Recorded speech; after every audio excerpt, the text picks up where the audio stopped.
సమయం తక్కువగా ఉంది కాబట్టి నేను అందరిలాగా ఎంతో కొన్ని మాటలు మాట్లాడి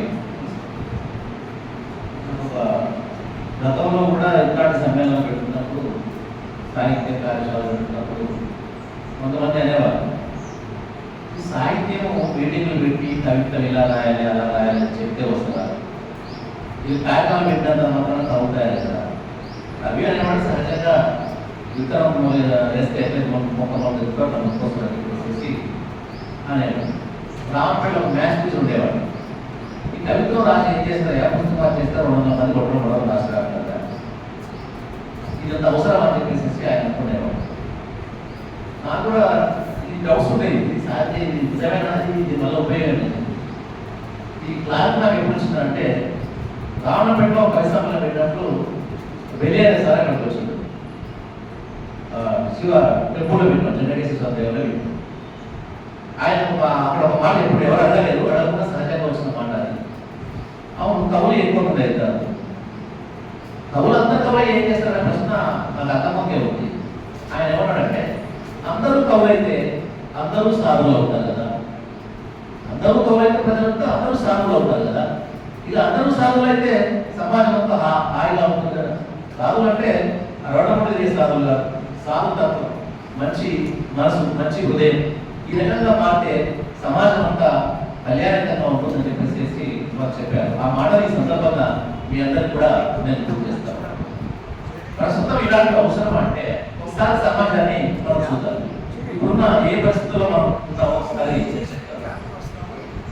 ఈ మధ్యకాలంలో వార్డులో ఉగ్రవాదుల కాలం జరిగితే దానికి సింధూర్ ఆపరేషన్ పేరుతోటి కార్యక్రమం చేస్తున్నారు ఏమైతే అక్కడ ఒక 27 మంది ఏమో చనిపోయినట్టున్నారు ఆ 27 మంది చనిపోతే మీడియాలో సోషల్ మీడియాలో విపరీతంగా ఖండన మండలం వచ్చినాయి చిన్నపిల్లగాళ్ళు పెద్దవాళ్ళు అది రావాల్సిన అవసరం కూడా మంచి పరిణామం కూడా అప్పుడు మరణించారు 27 మంది ఏం చేశారు మరణించారు ఎందుకు మరణించారు హిందూ ముస్లిం పక్కబెడతారు మరణం మాత్రం జరిగింది ప్రాణం మాత్రం పోయింది 27 మంది ఆ వెంటనే భారతదేశంలో ఛత్తీస్గఢ్లో అదార్ ఆపరేషన్ పేరుతోటి అదే రకంగా తెల్లారమన్నాడే 2 మంది చనిపోయారు ఇక ఆ తర్వాత ఇంకా చస్తూనే ఉంటారు దాదాపు 250 రోజుల నుంచి అక్కడ చనిపోయారని అంటున్నారు కానీ ఎక్కడ పత్రికలు కాదు కదా సోషల్ మీడియాలో కూడా ఎవరు స్పందిస్తున్నట్టు స్పందించడం అంటే వారి విలేకరులు సపోర్ట్ చేయమని వాళ్ళు ఖండించడం కాదు అది మరణమే ఇది మరణమే ఈ మరణాల మధ్య ఉన్నటువంటి తేడా అవి ప్రాణమే ఇది ప్రాణం వాళ్ళకు కుటుంబ సభ్యులు ఉన్నారు వీరికి కుటుంబ సభ్యులు ఉన్నారు ఇది దేశభక్తి ఒకవేళ దేశభక్తి అయితే మనుషులను చంపడానికి పర్మిషన్ ఇస్తుందా ఈ 2 రకాల మరణాలు వేరు నేపథ్యంలో జరిగిన మరణాల పట్ల దేశ ప్రజల్లో వస్తున్న స్పందన ఒకసారి మనం చూసినట్లయితే ఏమనిపిస్తుంది రెండవది గుజరాత్లో జరిగినటువంటి అల్లర్లలో జైల్లో ఒక విలేకరు వెళ్ళి ఆ నేరస్తుల్ని ఇంటర్వ్యూ చేస్తే రహస్యంగా ఇంటర్వ్యూ చేస్తే అతను చెప్పింది ఏంటంటే నువ్వు ఎందుకు అమ్మాయిని మరి అత్యాచారం చేసిన అమ్మాయిని మీరు పుస్తకంతో కాల్చి చంపారు కదా కత్తులు పుట్టి చంపారు కదా ఎందుకు చంపాడని చెప్పేసి ఇలా వచ్చాను అలా పడ్డాను చంపేశారని చెప్తున్నాడు గర్వంగా చెప్తున్నాడు ఆ స్త్రీని ఎందుకు చంపావని చెప్పేసి ఆయన ఏమంటే అప్పుడు 3 ఉన్నారు అక్కడ టీంలో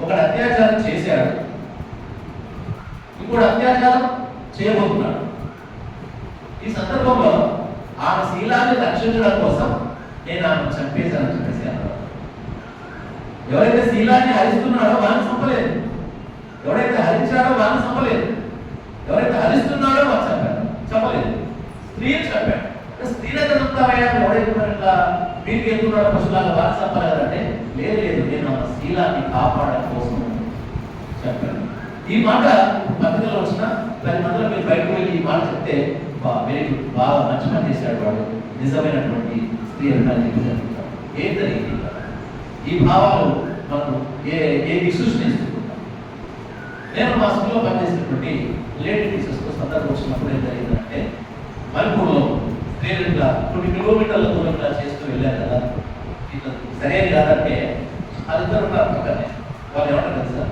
ఆలే తప్పు చేసుకున్నారు ఆలే చేసుకున్నారు అంటే అసలు ఈ దుర్భరము ఎలాంటి మనుషులు కరోనా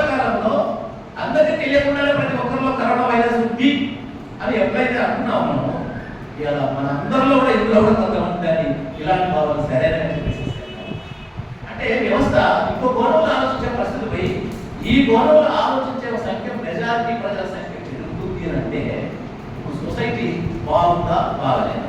అందరం బాగుందంట, నేను కూడా అంటున్నాను. కానీ తాగుబోతు ఏం చేస్తున్నాడు? నేను తాగినా అనుకుంటున్నాను. అక్కడ మీద కూర్చొని కూడా మెత్తని పరుపు మీద పట్టుకుంటా అంటాడు తాగు. సో ఇప్పుడు ప్రజలంటే ప్రజలు కాదు, మేధావుల పరిస్థితి ఎక్కడ చర్చించినా ఇట్లాగే కనిపిస్తుంది. అంటే ఏం చేస్తున్నారు? విషాన్ని అమృతమని నాలుగు తావిస్తున్నారు. దాన్ని మనందరం ఆలోచిస్తున్నాం. విషయాన్ని ద్వేషాన్ని దేశభక్తిగా ప్రచారం చేస్తున్నారు. దాన్ని మనందరం ఆలోచిస్తున్నాం. ఈ సందర్భంలో కవలించాలంటే కవిత్వం రాయాలి. నా పుస్తకం బ్రహ్మాండమైన కవిత్వం రాసిన కొట్టేసిన పదాలు కొట్టేస్తున్నాను. ఎందుకు కొట్టేస్తున్నానంటే ఏ సమాజంలో జరుగుతున్న రుగ్మతల్ని దేన్ని టచ్ చేస్తే నాకు ఏ ప్రమాదం వస్తుంది. కవులంతా రచయితలు జరిగేలా భయానకమైన వాతావరణంలో అభద్రతాభావంలో ఉన్నారు. ఏ కుల సమస్య నిలబడలేదు, మత సమస్య మీద పెట్టడం, సంప్రదాయం మీద పెట్టడం, ఎవడెవరొచ్చి దీన్ని దాడి చేస్తారో పత్రికల ఫేస్బుక్లలో దాడి చేస్తారని చెప్పేసి ఈ తెరువు ఉంటా దాని తెరువు ఉంటా. ఇప్పుడు దాని తెరువు అవుతుంది. ఇప్పుడు ఏం పెడుతున్నాయి చెప్పండి? కవిని ఏదో రాయాలి టైం పాస్ అవుతుంది. కాబట్టి కవులు ఆ అభద్రతా భావం బయటపడేటువంటి సబ్జెక్ట్ని మనం ఇంట్లో ఉన్నట్టయితే ఎవరిని వాళ్ళు భయపడుతూ కూర్చుంటున్నాం.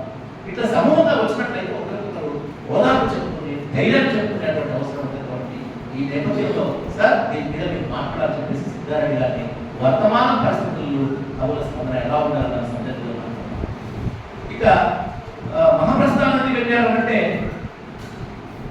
అస్తిత్వ ఉద్యమాలకు అనుకూలంగానే అస్తిత్వ సాహిత్యం వస్తుంది. అది నా వృత్తి కావచ్చు, నీ వృత్తి కావచ్చు, అది కులవృత్తి కావచ్చు, రాస్తున్నారు. ఎవరి కులవృత్తి మనం బాగా తెలుసుకోవాలి, బాగా తెలిసినప్పుడు వాళ్ళు రాస్తున్నారు. నా ఉద్దేశంలో రాయడం తప్ప కులాన్ని మనకు ఉన్నటువంటి సంఖ్యలను తెచ్చుకొని ఎదుర్కోవాలని సంఖ్యలను బద్దలు కొట్టి వాడు మనం కలిసిపోయే భూమిలో ఉండేటువంటి ఉద్యమం కట్టే ఉద్యమం కానీ నేను మెడవ నిలబడి నా చుట్టూ ఎక్కడ పెంచుకుంటున్నా, కిటికీలు పెట్టడం మర్చిపోతున్నాను, దర్వాజాలు పెట్టడం మర్చిపోతున్నాను. ఏది జరుగుతుందో ఆలోచించండి, నేను పూర్తి చేస్తాను. సో ఈ పరిస్థితుల్లో ఈ సభను ఏర్పడేది గవర్నర్ సార్ చాలా కష్టపడ్డాడు. వచ్చిన పిల్లలు కవితో రాష్ట్రపతి బోర్డులో 3 గంటలు కూర్చున్నాడ. వాటిని టైప్ చేశాడు, సెల్ ఫోన్ టైప్ చేశాడు. ఈ వయసులో ఆయన టైప్ చేస్తే 3 గంటల తర్వాత లేకపోతే నడుము లేకపోతే పట్టేసినట్టే ఫిక్స్ అయిపోయి ఆయన బాగా మీద కూర్చుని ఆయన సహకారంతో ఇంటికి పోయి టాబ్లెట్స్ చేసుకుని మళ్ళీ గోపి సార్ తీసుకుని మళ్ళీ నల్గొండ గోసారంటే కూడా నల్గొండకు వచ్చి మళ్ళీ రాత్రి మళ్ళీ వచ్చి 9:30 వచ్చి సార్ నా పని అయిపోయింది, నేను పండుగ రెస్ట్ చేసుకుంటాను, అడిగి వండుకుంటాను సార్ అని చెప్పేసి చాలా కష్టపడుతున్నటువంటి సందర్భం మనకు కనిపిస్తుంది. నేను ఈ సందర్భంలో యువకులకి ఈ ప్రస్తావన ఏంటంటే యువకులు ఎప్పుడైనా యువకుల పెడతాయంటే తలకాయ కనిపిస్తే నువ్వు యువకుడి కావు. యువకుల పెడతాయి ఏం కనిపించాలంటే ప్రశ్న గుర్తు కనిపించాలి. ఈ మొహంలో ప్రశ్న గుర్తు కనిపించాలి. చూసిన దాన్ని విన్నదాన్ని వై వాట్ అని చెప్పేసి క్వశ్చన్ చేయకపోతే నువ్వు యువకుడు ఎట్లా అవుతావు? యువకుడు అంటే సెక్సువల్ సామర్థ్యం ఉండదు కాదు, ఇక్కడ అర్థం చేసుకోండి. యువకుడు అంటే ఇది జిమ్కు పోయి 6 ప్యాక్ బాడీ పెంచుకొని ఫోటో దిగి ఇంట్లో పెట్టుకుంటాడు. ఇంట్లో పెట్టుకొని ఇక రోజు చూసుకుంటే ముసుకుంటూ ఉంటాడు. ఏమి ఎక్కడ వస్తుంది? పక్కింట్లో పంచాయతీ ఉంటే ఇంటి ముందు కొట్టుకుంటే తల పెట్టుకుని ఇంట్లో పడతావు. నువ్వు నీ 6 ప్యాక్ కానీ దేనికునే పడతావు చెప్పండి. సో అందుకనే యువకులు ఏం చేయాలంటే బాల్యం అనేది సమాజాన్ని పరిశీలించి జ్ఞానాన్ని స్టోర్ చేసుకుంటారు. యువదశ అనేది స్టోరేజ్ చేసుకున్నటువంటి జ్ఞానాన్ని ఆచరిస్తుంది. సమాజంలో యూజ్ చేస్తుంది. అది పిల్లలు కావచ్చు, సంస్థ కావచ్చు, పెళ్లి కావచ్చు, ఉద్యోగం కావచ్చు, ప్రభుత్వాలు కావచ్చు, ఫంక్షన్స్ కావచ్చు, ఇవన్నీ కావచ్చు. వృద్ధాప్యం అనేది ఈ జ్ఞానం అంతా నెక్స్ట్ జనరేషన్ అందిస్తుంటే ఈ 3 చక్రాలు జరుగుతుంటే వ్యవస్థ కంప్లీట్ గా బాగుంటుంది కదా. అంతే కదా. ఇక సమాజం కారక వస్తువులను తయారు చేసేటువంటి ఒక కంపెనీ. ఆ కంపెనీలలో ఒక అచ్చు ఎంత ఒక నట్టు పురుగు పోయినట్టు అది సరిగ్గా తయారైందా? అంటే మనిషి నేను మాట చెప్తాను, మీరు బాగా సెర్చ్ చేయండి. మనిషి పుట్టలేదండి, పుట్టింది జంతువు. నేను చెప్తున్నాను, పుట్టింది జంతువు. మనం పుట్టినప్పుడు జంతువులమే. మనిషి ఎప్పుడైనా పెరుగుతుంటే మనిషిగా తయారైన మనం ఇక్కడ ఒక ఇనుమును మిషన్ వేస్తే ఒక అచ్చు యంత్రం తయారై వచ్చిన బయటకు వచ్చినట్టు మనిషి సమాజంలో నిరంతరం తయారైంది.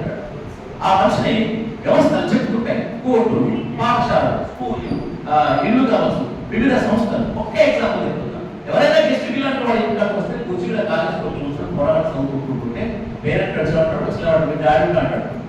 డాడీ పిలుస్తున్నట్టు వాడు డాడీకి ఏమంటాడు, రే సార్ వచ్చాడు, ఏదా లేచి కూర్చేవా అని చెప్పేసి అన్నాడు. ఇది కదా మనుషులు తీర్చిదిద్దడం అంటే. అప్పటిదాకా ఒక కల్చర్ కదా, ఇప్పుడు అది తెలిసింది. అందుకనే కోర్టులు ఇవాళ ఏం పని చేస్తే కోర్టులు చేస్తే పార్లమెంట్ ఇస్తే ప్రతినిధులు వీళ్ళందరూ ఎవరి పని టీచర్లు కాదు, ఎవరి పని వాళ్ళు చేస్తే వ్యవస్థలో మనిషి సక్రమంగా తయారవుతాడు. ఇవన్నీ అనుకునేట తర్వాత ఆ విషయం నడవకపోతే అత్యంత వెళ్ళిపోయిన తర్వాత అలాగే వచ్చే బొమ్మ ఆడవో కుక్కీలు పడే లేకుండా అన్ని పోయిందని వస్తుంది. కాబట్టి ఈ వ్యవస్థను మనం ఏం చేయాలంటే ఈ వ్యవస్థలో ఆ నట్టు గురువులు అందే పడిపడి అట్లా ఆయిల్ వేయాలి. ఆయిల్ వస్తే యంత్రం నడుస్తుంది. ఆ ఆయిలే సాయి, ఆ ఆయిలే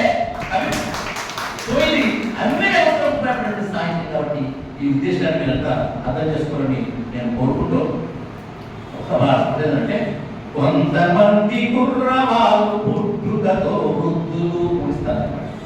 కొంతమంది కుర్రవాళ్ళు పుట్టుకతో వృద్ధులు, పేర్లకి పకీళ్ళకి భూతాలకి నిబద్ధులు.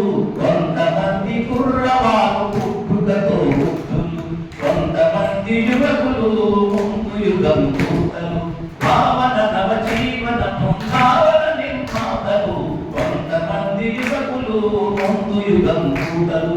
ఇక్కడ ఉన్న యువకులు ఆ వృద్ధుల్లాగా వచ్చి వీడియో యూట్యూబ్లో వస్తున్న వీడియోలన్నింటినీ నమ్మి ముసలి వాళ్ళు వృద్ధులు సంప్రదాయాలకు బద్దులైపోతారా, లేకపోతే ప్రశ్నించే తత్వం సైన్స్ గమనిస్తున్న సమాజానికి ఈ రూపంలో ఉంటారా, ఆ రూపంలో ఉంటారా తెలుసుకోవాలని చెప్పేసి నేను కోరుకుంటూ సెలవు తీసుకుంటున్నాను. సభాధ్యక్షులు ప్రముఖ బాల సాహిత్యవేత్త బాలకృష్ణమూర్తి గారు, అంటే కవి డాక్టర్ పెళ్లి అజయ్ గారు, డాక్టర్ ప్రముఖ కవులు డాక్టర్ పగడాల నాగేందర్ గారు, డాక్టర్ ప్రవీణ్ రెడ్డి గారు, తిరుమల ఆనంద్ గారు, ఏబూసి నరసింహ గారు, అదేవిధంగా వేదిక ముందు ఉన్న వాళ్ళు కూడా చాలా మంది డాక్టర్లు ఉన్నారు, మండల విద్యాధికారులు ఉన్నారు, లెక్చరర్లు ఉన్నారు, వివిధ సాహిత్య సంస్థల బాధ్యులు కూడా ఉన్నారు. అందరికీ నమస్కారాలు తెలియజేస్తూ ఈనాడు ఈ సమావేశానికి వచ్చిన యువ కవి సమ్మేళనంలో పాల్గొంటున్న మీ అందరికీ కూడా హృదయపూర్వక అభినందనలు తెలియజేస్తూ, నేను బ్రీఫ్గా గత నెల రోజులుగా పత్రికలలో వాట్సాప్లలో మీతో నేను మాట్లాడిన సందర్భం కూడా చాలాసార్లు ఉన్నది. అదేవిధంగా మీ డౌట్స్ అడిగితే కూడా నేను చెప్పాను. అయితే మేము 30 మంది హాజరవుతారని అనుకున్నాం. అయితే కవితలు 29 కవితలు వచ్చాయి. నిన్న మేము డెడ్లైన్ పెట్టేంత వరకు ఎక్స్టెండ్ 2 సార్లు ఎక్స్టెండ్ చేసాం. నిన్న ఉదయం 10 గంటల వరకే 29 కవితలు వచ్చాయి. మొత్తం కవితలు 36 వచ్చాయి. కానీ 29 కవితలే లెక్క తీసుకున్నాం. ఎందుకంటే ఒక్కొక్కరు 2-3 రాసిండ్రు. ఆ మూడింట బెస్ట్ ఏదో తీసుకొని అందరితో పాటు వాల్యుయేషన్ చేశాం. అంటే 36 కవితలలో 29 కౌంట్ అవుతుంది, 29 వాల్యుయేషన్ చేయడం జరిగింది. అయితే ఇందులో ఫస్ట్, సెకండ్, థర్డ్ బహుమతులు నగదు పురస్కారం ఈరోజు అందజేస్తాం. మొదటి నగదు బహుమతి 1000 రూపాయలు, ద్వితీయ బహుమతి 600, తృతీయ బహుమతి నగదు 400. చివరిగా ముగింపు సమావేశంలో మధ్యాహ్నం సాహిత్య సదస్సును ప్రముఖ సాహిత్యవేత్త డాక్టర్ నందిని సిద్ధారెడ్డి ఏరు నరసింహారెడ్డి గారి చేత చివరిలో మీకు ఆ పురస్కారం అందజేయబడుతుంది. మిగతా వాళ్ళు ఈ ముగ్గురు కాకుండా 29 మందిలో 26 మంది ఉంటారు. 26 మంది కూడా అందరి పురస్కారాలు ఉంటాయి, సన్మానం ఉంటుంది, మెమెంటో, అదేవిధంగా మహాప్రస్థాన పుస్తకం ఉంటుంది. తర్వాత సాహిత్య సదస్సులో ఆ సెమినార్ ఉద్దేశం కూడా ఆ సెమినార్లో ఉన్నటువంటి టాపిక్స్ మీద కూడా మీరు వినాలి, పాల్గొనాలి. అందుకే లంచ్ ఏర్పాటు చేయడం కూడా జరిగింది. కాబట్టి మీరు కేవలం ఈరోజు ఈ సాహిత్య మేళ నిర్వహించే ఉద్దేశం ఏంటంటే జనరల్గా చాలా కవి సమ్మేళనాలు పెడుతుంటాం, పుస్తకావిష్కరణలు పెడుతుంటాం. అందులో పుస్తకాలు రాసిన వాళ్ళు మిగతా కవులందరూ వస్తే పుస్తక సమీక్ష విశ్లేషకులు వాళ్ళందరూ వచ్చి మాట్లాడిపోతుంటారు. అదే కాకుండా ఒక కొత్త యువతరాన్ని తయారు చేయాలి, సాహిత్యం మీద మీ యొక్క ప్రేమను పెంచాలి. అదేవిధంగా ఈ సమాజంలో జరుగుతున్నటువంటి పరిణామాల దృష్టిలో సాహిత్యం పట్ల మీరు ఎలాంటి మెలకువలు కలిగి ఉండి ఈ తెలంగాణ సంస్కృతిని ఏ విధంగా ప్రతిబింబించే విధంగా మీ యొక్క బాధ్యత ఉండాలని తెలియజేయడానికి, మిమ్మల్ని ఎంకరేజ్ చేయడానికే ఈ సభ ఏర్పాటు చేశాం. కాబట్టి మీరు సాయంత్రం వరకు కూడా ఉండాలి. ఒకవేళ ఇప్పుడు 29 మంది రాలేదనుకుంటా, ఒకవేళ రాని వాళ్ళకి మీరు ఫోన్ చేసి మధ్యాహ్న సభలో కూడా హాజరు కావాలని చెప్పండి. అయితే ఈ కవితలలో నల్గొండ జిల్లా నుంచి 21 మంది కవితలు పంపారు, సూర్యాపేట జిల్లా నుంచి 5 కవితలు, యాదాద్రి భువనగిరి నుంచి 3 వచ్చాయి. మీరు రాసిన కవితలన్నింటినీ కూడా నెట్లో తీసుకొని చేశాం. అయితే కొంతమంది టైప్ చేసి పంపారు, పర్వాలేదు సంతోషం. కొంతమంది చేతితో రాసి పంపారు, చేతితో రాస్తే బాగుంటుందని వాటిని టైప్ చేసి నేను వాట్సాప్లో ఉన్నదాన్ని టైప్ చేసి నెట్లో ప్రింట్ తీసుకొని ఇది వాల్యుయేషన్ చేసే అసిస్టెంట్ ప్రొఫెసర్కి ఇచ్చాను. ఈ వాల్యుయేషన్ చేసేటప్పుడు మీ రాసిన కవిత మీద మీ పేరు లేదు, మీ అడ్రస్ లేదు, మీ సెల్ నెంబర్ లేదు. ఎందుకంటే మళ్ళా వాల్యుయేషన్లో ఎలాంటి ఏది అభిమానం అది ఏమన్నా జరగకుండా ట్రాన్స్పరెన్సీ ఉండాలని కోడ్ నెంబర్ ఇచ్చాను. కోడ్ నెంబర్ ఇచ్చి సార్కి ఇచ్చాను. ఆ కోడ్ నెంబర్కి ఏ పేరు ఉంటుందో మాకు మాత్రం ఒక్కరికే తెలుసు. అది ఇప్పుడు కూడా ఈ కోడ్ నెంబర్కు సార్ మార్కులు వేసి ఇచ్చిండు. నేను సాయంత్రం వరకే ఏ కోడ్ నెంబర్కు ఫస్ట్ సెకండ్ వచ్చిందో వాళ్ళ పేరు రాసి మీకు పురస్కారం అందజేస్తాం. కాబట్టి అందుకే మీరు సాయంత్రం వరకు ఉండాలి. కాబట్టి లంచ్ కూడా ఏర్పాటు చేసాం. మీరు మంచి అవకాశం, ఇది సద్వినియోగం చేసుకోవాలి. చివరి వరకు ఉండండి. మీరు సుదూర ప్రాంతాల నుంచి వచ్చిన అమ్మాయిని కూడా 5 వచ్చారు, సంతోషం. ఈ కాలంలో పెద్ద పెద్ద సభలకు కూడా ఇద్దరు కూడా కనిపిస్తలేరు మహిళలు, కానీ మీరు వచ్చారు. ముఖ్యంగా పోయినసారి దశాబ్ది ఉత్సవాల సందర్భంగా మేము కవితల పోటీలు అప్పుడు పెట్టినప్పుడు 227 కవితలు వచ్చాయి. 227 కవితలు ఉమ్మడి జిల్లా నుంచి. ముఖ్యంగా ఇక్కడ నుంచి ఉమెన్స్ కాలేజీ నుంచి 120 వచ్చాయి. మహాత్మా గాంధీ యూనివర్సిటీ నుంచి వచ్చాయి. తర్వాత యాదాద్రి భువనగిరి జిల్లా చౌటుపల్లి నుంచి కూడా 30-40 కవితలు వచ్చాయి. హుజూర్ నగర్ నుంచి వచ్చాయి. ఆ విధంగా వచ్చాయి. అంటే ఎక్కువ రెస్పాండ్ అయ్యేది ఎన్జీ యూనివర్సిటీ, అదేవిధంగా మహిళా డిగ్రీ కళాశాల నల్గొండ. మిగతా వాళ్ళు ఈసారి ఎన్జీ కాలేజ్ ప్రిన్సిపల్ ప్రాతినిధ్యం లేదు. ఈసారి ఎన్జీ కాలేజ్ వాళ్ళు కూడా వచ్చారు, సంతోషం. ఒక 5-6 కవితలు వచ్చారు. నా దగ్గర అన్ని డేటా ఉంది. మీ పేరు, మీ అడ్రస్, మీ సెల్ నెంబర్ మొత్తం ఇవన్నీ ఈ బుక్లో రాసి పెట్టుకున్నాను. రోజు మీతో మాట్లాడడం జరిగింది. మీకు ఈ విధంగా నాకు సహకరించిన మీ అందరూ కూడా అభినందనలు తెలియజేస్తూ, ధన్యవాదాలు తెలియజేస్తూ, ఇప్పుడు సభాధ్యక్షులు అయితే ఇప్పుడు మేము ఒకటి అనుకున్నాం. అసలు యాక్చువల్గా ఈ సభలో ఈ 29 మంది కవితలు వచ్చాయి కదా, 29 కవితలు చదివియాలని అనుకున్నాం. తర్వాత ఈ వేదిక మీద, ఇంత పెద్ద వేదిక మీద మీరు కవిత చదవకుండా యువ కవి సమ్మేళన జ్ఞానంలో కవిత చదవకుండా మీరు ఒక అదృష్టంగా, మీ జీవితంలో ఒక అదృష్టంగా భావించవచ్చు. అయితే కరెక్ట్ 10 గంటలకు సమావేశం ఏర్పాటు అయితే అందరు కవితలు చదివే అవకాశం ఉండేది. కానీ ఈ మధ్యన సమావేశాలు 10 అంటే 11 అంటే 12 అంటే 1 గంటలకు స్టార్ట్ అయిపోయిన సందర్భంలో చూద్దాం పరిస్థితిని బట్టి. అందుకే ఫస్ట్ చార్ట్స్ ఉంటే అందరూ చదవండి. మేము అనుకునేది అంటే ఎంజీ యూనివర్సిటీ నుంచి ఒక మేల్ ఫిమేల్ ఇద్దరు చదవండి, ఎన్జీ కాలేజ్ నుంచి ఇద్దరు చదవండి, మహిళా డిగ్రీ కాలేజ్ నుంచి ఇద్దరు చదవండి. అందరు చదువు. ఫస్ట్ అయితే ఎన్జీ యూనివర్సిటీ నుంచి ఇద్దరు మేల్ ఫిమేల్, ఎన్జీ కాలేజ్ నుంచి ఇద్దరు, డిగ్రీ కాలేజ్ నుంచి ఇద్దరు, తర్వాత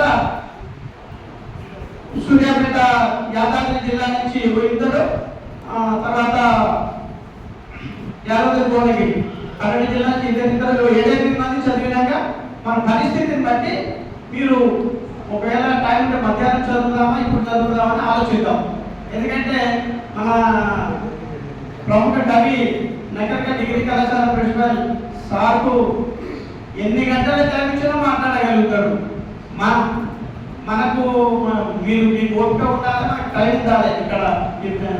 కాబట్టి అవకాశాన్ని సార్ యొక్క స్పీచ్ని కూడా, సార్ యొక్క సందేశాన్ని కూడా మీరు ఉపయోగించుకోవాలి. అదేవిధంగా మీరు కూడా ఈ కవి సమ్మేళనంలో పాల్గొనాలని తెలంగాణ సాహిత్య జిల్లా కమిటీ తరఫున కోరుతూ ధన్యవాదాలు.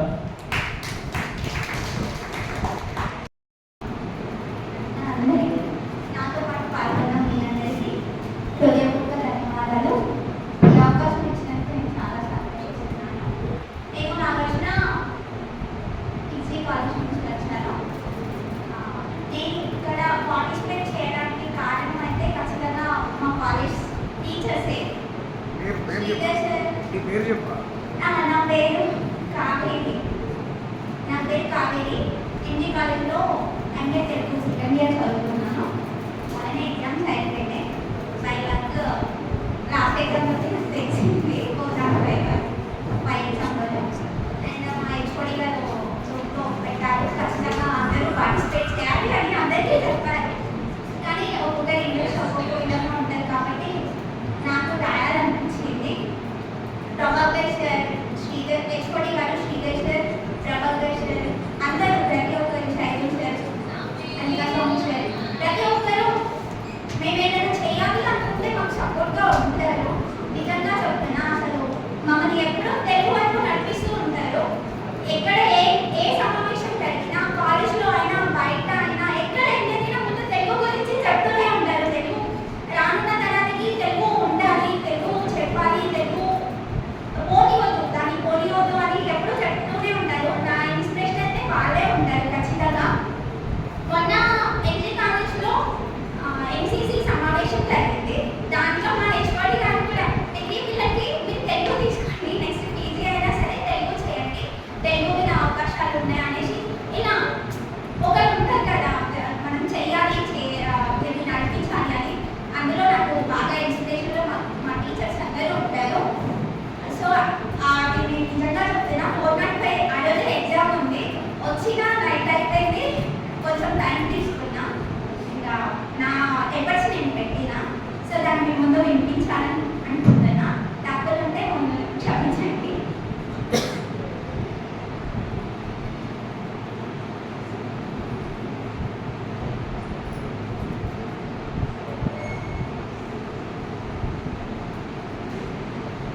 నేను చెండర్ మీద రాయాలనుకున్నా, చెండర్ మీద రాశాను ఒక కవిత. ప్రకృతిలోని పిల్లగానిలా స్వచ్ఛమైన ప్రేమ పంచే అమ్మ ఆడది.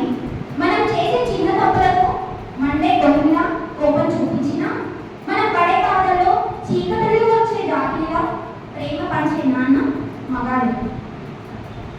పిల్లగాని ప్రకృతియే, చందమామ ప్రకృతియే అన్నప్పుడు ఇద్దరి మధ్య తారతమ్యాలు లేకుండా ఆడమగ ఇద్దరు సమానంగా అని చెప్పడానికి మన జీవితంలో అమ్మా నాన్నలను మించిన బంధం ఏదైనా ఉందంటారా?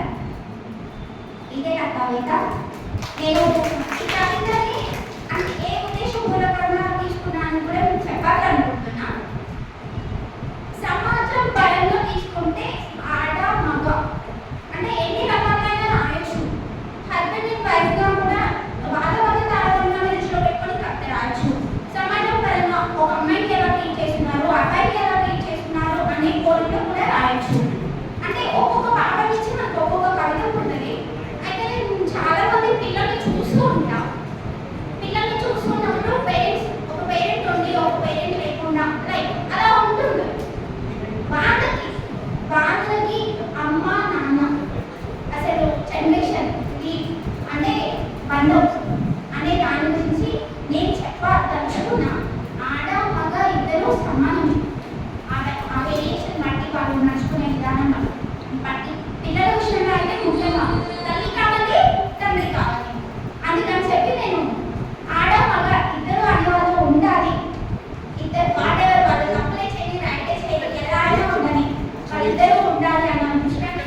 తీసుకోవడం జరిగింది. అవకాశం ఇచ్చినందుకు ధన్యవాదాలు. Thank you.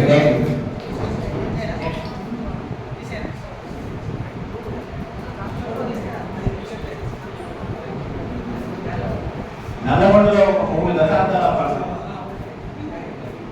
సాహిత్యాన్ని అద్భుతమైన పంటలు పండించిన పగడాల నాగేంద్ర గారు, సుంకిరి నారాయణ రెడ్డి గారు, కైబాబా గారు, ఇంకా అనేక మంది సాహితీ మిత్రులు నల్లగొండ పేరు చెప్పి ఒక సాహిత్య పురాణికు కనిపించేది. ఉద్యోగరీత్యా కావచ్చు, లేదా ఉపాధి కోసం కావచ్చు, వేరు వేరు ప్రాంతాలకు వెళ్ళిన తర్వాత నల్లగొండలో కొంతకాలం చీకటి యుగంగా ఉన్నది. దాన్ని ఈనాడు తెలంగాణ సాహితీ భర్తీ చేస్తుందని నేను అనుకుంటున్నాను. 3 దశాబ్దాల పాటు కవిత్వాన్ని, సుమధురమైన పంటలు పండించిన కవి, వ్యాసకర్త, లెక్చరర్, అన్నిటికి మించి ప్రసిద్ధ విమర్శకులు పగడాల నాగేశ్వర్ గారు ఇప్పుడు మీ ముందు మాట్లాడతారు. ధన్యవాదాలు. సభకు నమస్కారం. తెలంగాణ సాహితీ ఉమ్మడి నల్లగొండ జిల్లా శాఖ ఈ సాహిత్యం పెట్టింది. ముఖ్యంగా యువక విస్మయాలు పెట్టడం బాగా నచ్చింది. దాంట్లో బొమ్మలు పెట్టడం కూడా బాగుంది. అన్న ముఖ్య అతిథి డాక్టర్ బిల్లి ఆనంద గారు, ప్రధానాచార్యులు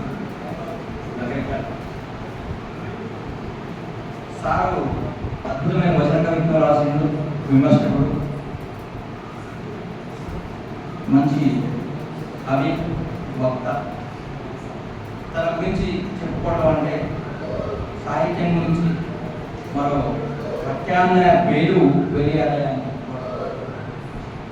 అట్లాగే మా ముందే ఎదురు వచ్చిన పిల్లవాడు ఇవాళ జూనియర్ కాలేజ్ లెక్చరర్, నవల రచయిత, కవి, విమర్శకుడు నరా ప్రవీణ్ రెడ్డి, సీనియర్ ఎప్పటి నుంచో సాహిత్యం రాస్తున్న సుజన సాహితీ అధ్యక్షుడు శ్రీ పెరుమాళ ఆనంద్ గారికి, అట్లాగే మంచి కవి, గాయకుడు శ్రీ ఏకు శ్రీ నరసింహ గారికి, ఈ సభా సమన్వయంలో ఉన్న మహమ్మద్ హసేనా మంచి రచయిత, కవి, మంచి వ్యాసాలు కూడా తన పేపర్లో చూస్తున్నాను, జూనియర్ కాలేజ్ లెక్చరర్ హసేనా గారి, అట్లాగే యువకుడైన ఎస్ఎఫ్ఐలో పనిచేస్తూ చాలా చురుగ్గా ఉండే మిత్రుడు ఈ పూర్వు గోపీకృష్ణ, జిల్లా ఉపాధ్యక్షుడు తెలంగాణ సాహితీ, ఆయన కూడా గోవర్ధన్ గారికి, అట్లాగే ఈ సభకు అధ్యక్షత వహిస్తున్న సీనియర్ రచయిత, మా గురించి అన్నీ తెలిసిన శ్రీ గోపాల కృష్ణమూర్తి అన్నకు. ఇట్లా మాట్లాడకుండా పోతే మీకు బోర్డు, నేను క్లాస్ చెప్పేటప్పుడైతే వెళ్ళడమే క్లాస్లో డైరెక్ట్ లెసన్లోకి వెళ్ళిపోతాం. ఇక్కడ కూడా ఇంకా డాక్టర్ సారమ్మ సత్తయ్య, కృష్ణమూర్తి, కింద కూర్చున్న వాళ్ళలో కూడా చాలా మంది, భీమార్జునరెడ్డి, ఇంకా చాలా మంది సాహిత్య ప్రియులు, అందరికీ నేను చెప్పేది ఏంటంటే మన వయసు వేరు, స్టూడెంట్స్ వయసు వేరు, యువకుల వయసు వేరు. వాళ్ళు కవిత్వం అంటే ఏదో అనుకుంటారు, కవి సమ్మేళనం అంటే ఏదో అనుకుంటారు. చాలా మంది రమ్మంటే కూడా రాదు, కొంతమంది రాస్తారు. వాళ్ళ కవిత్వం ఎప్పుడు గుర్తొస్తుందంటే యుక్త వయసు వచ్చినాక ప్రేమలో పడ్డప్పుడు కవిత్వం. అంటే చాలా మంది స్టూడెంట్స్ నా దగ్గరికి వచ్చి, సార్ మీరు క్లాసులో కవిత్వం బాగా చెప్తారు కదా, నాకు కవిత చెప్పండి సార్, ఫ్లవర్స్ వచ్చింది వాలంటైన్స్ డే. అరే నీవు లవ్ చేస్తే నేను కవిత్వం చెప్పడానికి లెక్చరర్ను ఇంత దానం అరవై ఏదో గోపినంత మాట్లాడా అని అడిగి, ఏదో చెప్పండి సార్, చెప్తే రాస్తా అంటే నేను కూడా రాసిన డిగ్రీలు ఉన్నప్పుడు లవ్ కవిత్వం. నువ్వైతే ఇప్పుడు నేను పెద్ద చెప్పగానే నేను చెప్పేది నువ్వు రాయని.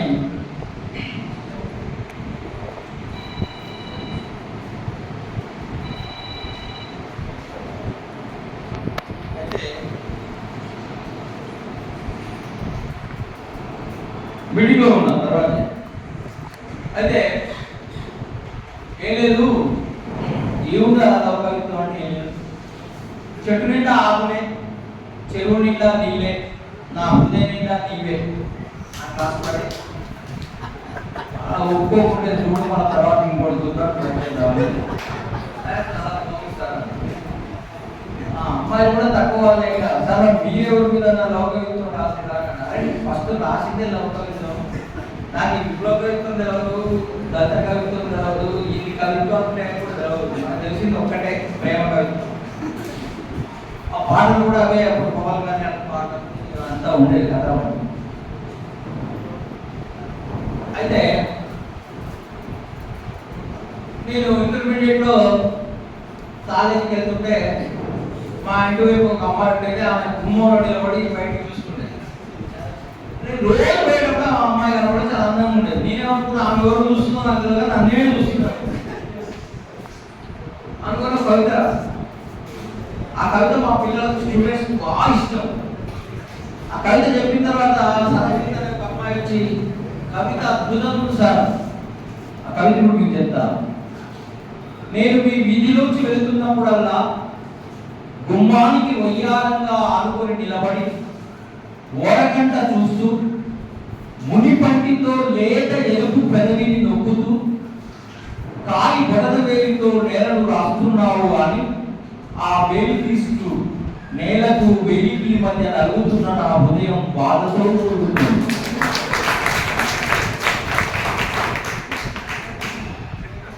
ఈ కవిత రాసినాక పడకుండా ఏ అమ్మాయి ఉంటారా? నాకు కూడా కవిత ఏమని పిల్లలంటే మీరు రాసిన కవిత మీరు రాసిన. ఇది యువకులకు కవిత్వం మీద ఉండేది. ఉమెన్స్ కాలేజీలో పనిచేసినప్పుడు ఒక అమ్మాయి డైరీ తీసుకొచ్చి ఇచ్చింది, నా కవితలు ఉన్నాయి సార్ చదవండి. అది చదివేసరికి 2 రోజులు నాకు నిద్ర పట్టే 2 క్వార్టర్లు ఆడాలి కూడా వచ్చింది. ఏం కవిత్వం బాగుంది. అయితే అందులో ఒక లైన్ మాత్రం బాగుందమ్మా, మంచి కవిత్వం రాదు. బావిలో పడితే బయటికి రావడానికి తాడైనా దొరుకుతుంది, ప్రేమ బావిలో పడితే బయటికి రావడానికి ఏమీ దొరకదని రాదు. అమ్మా ఇప్పుడే ప్రేమ బావిలో పడితే బయటికి రాకపోతే, నీ కవిత్వ బావిలో పడితే నేను బయటికి రానని నాకు నిన్ననే తెలిసింది. ఇది మన రాజ కవిత్వం. రాజకీయానికి కవిత్వమే చాలా మంది రాస్తూ ఉంటారు. మీకు ఎందుకు మన ప్రేమ గురించి కవిత్వం ఎంతో రాయొచ్చు, కానీ ఆత్రేయ రాసినట్టు 2 లైన్లు రాయగలము. ఆద్యంతము లేని అవర ఆనందమే ప్రేమ, ఏ బంధము లేని తొలి సంబంధమే ప్రేమ. అద్భుతమైన శ్రీశ్రీగిరి మహాప్రస్థానం మాట్లాడుతున్నాం.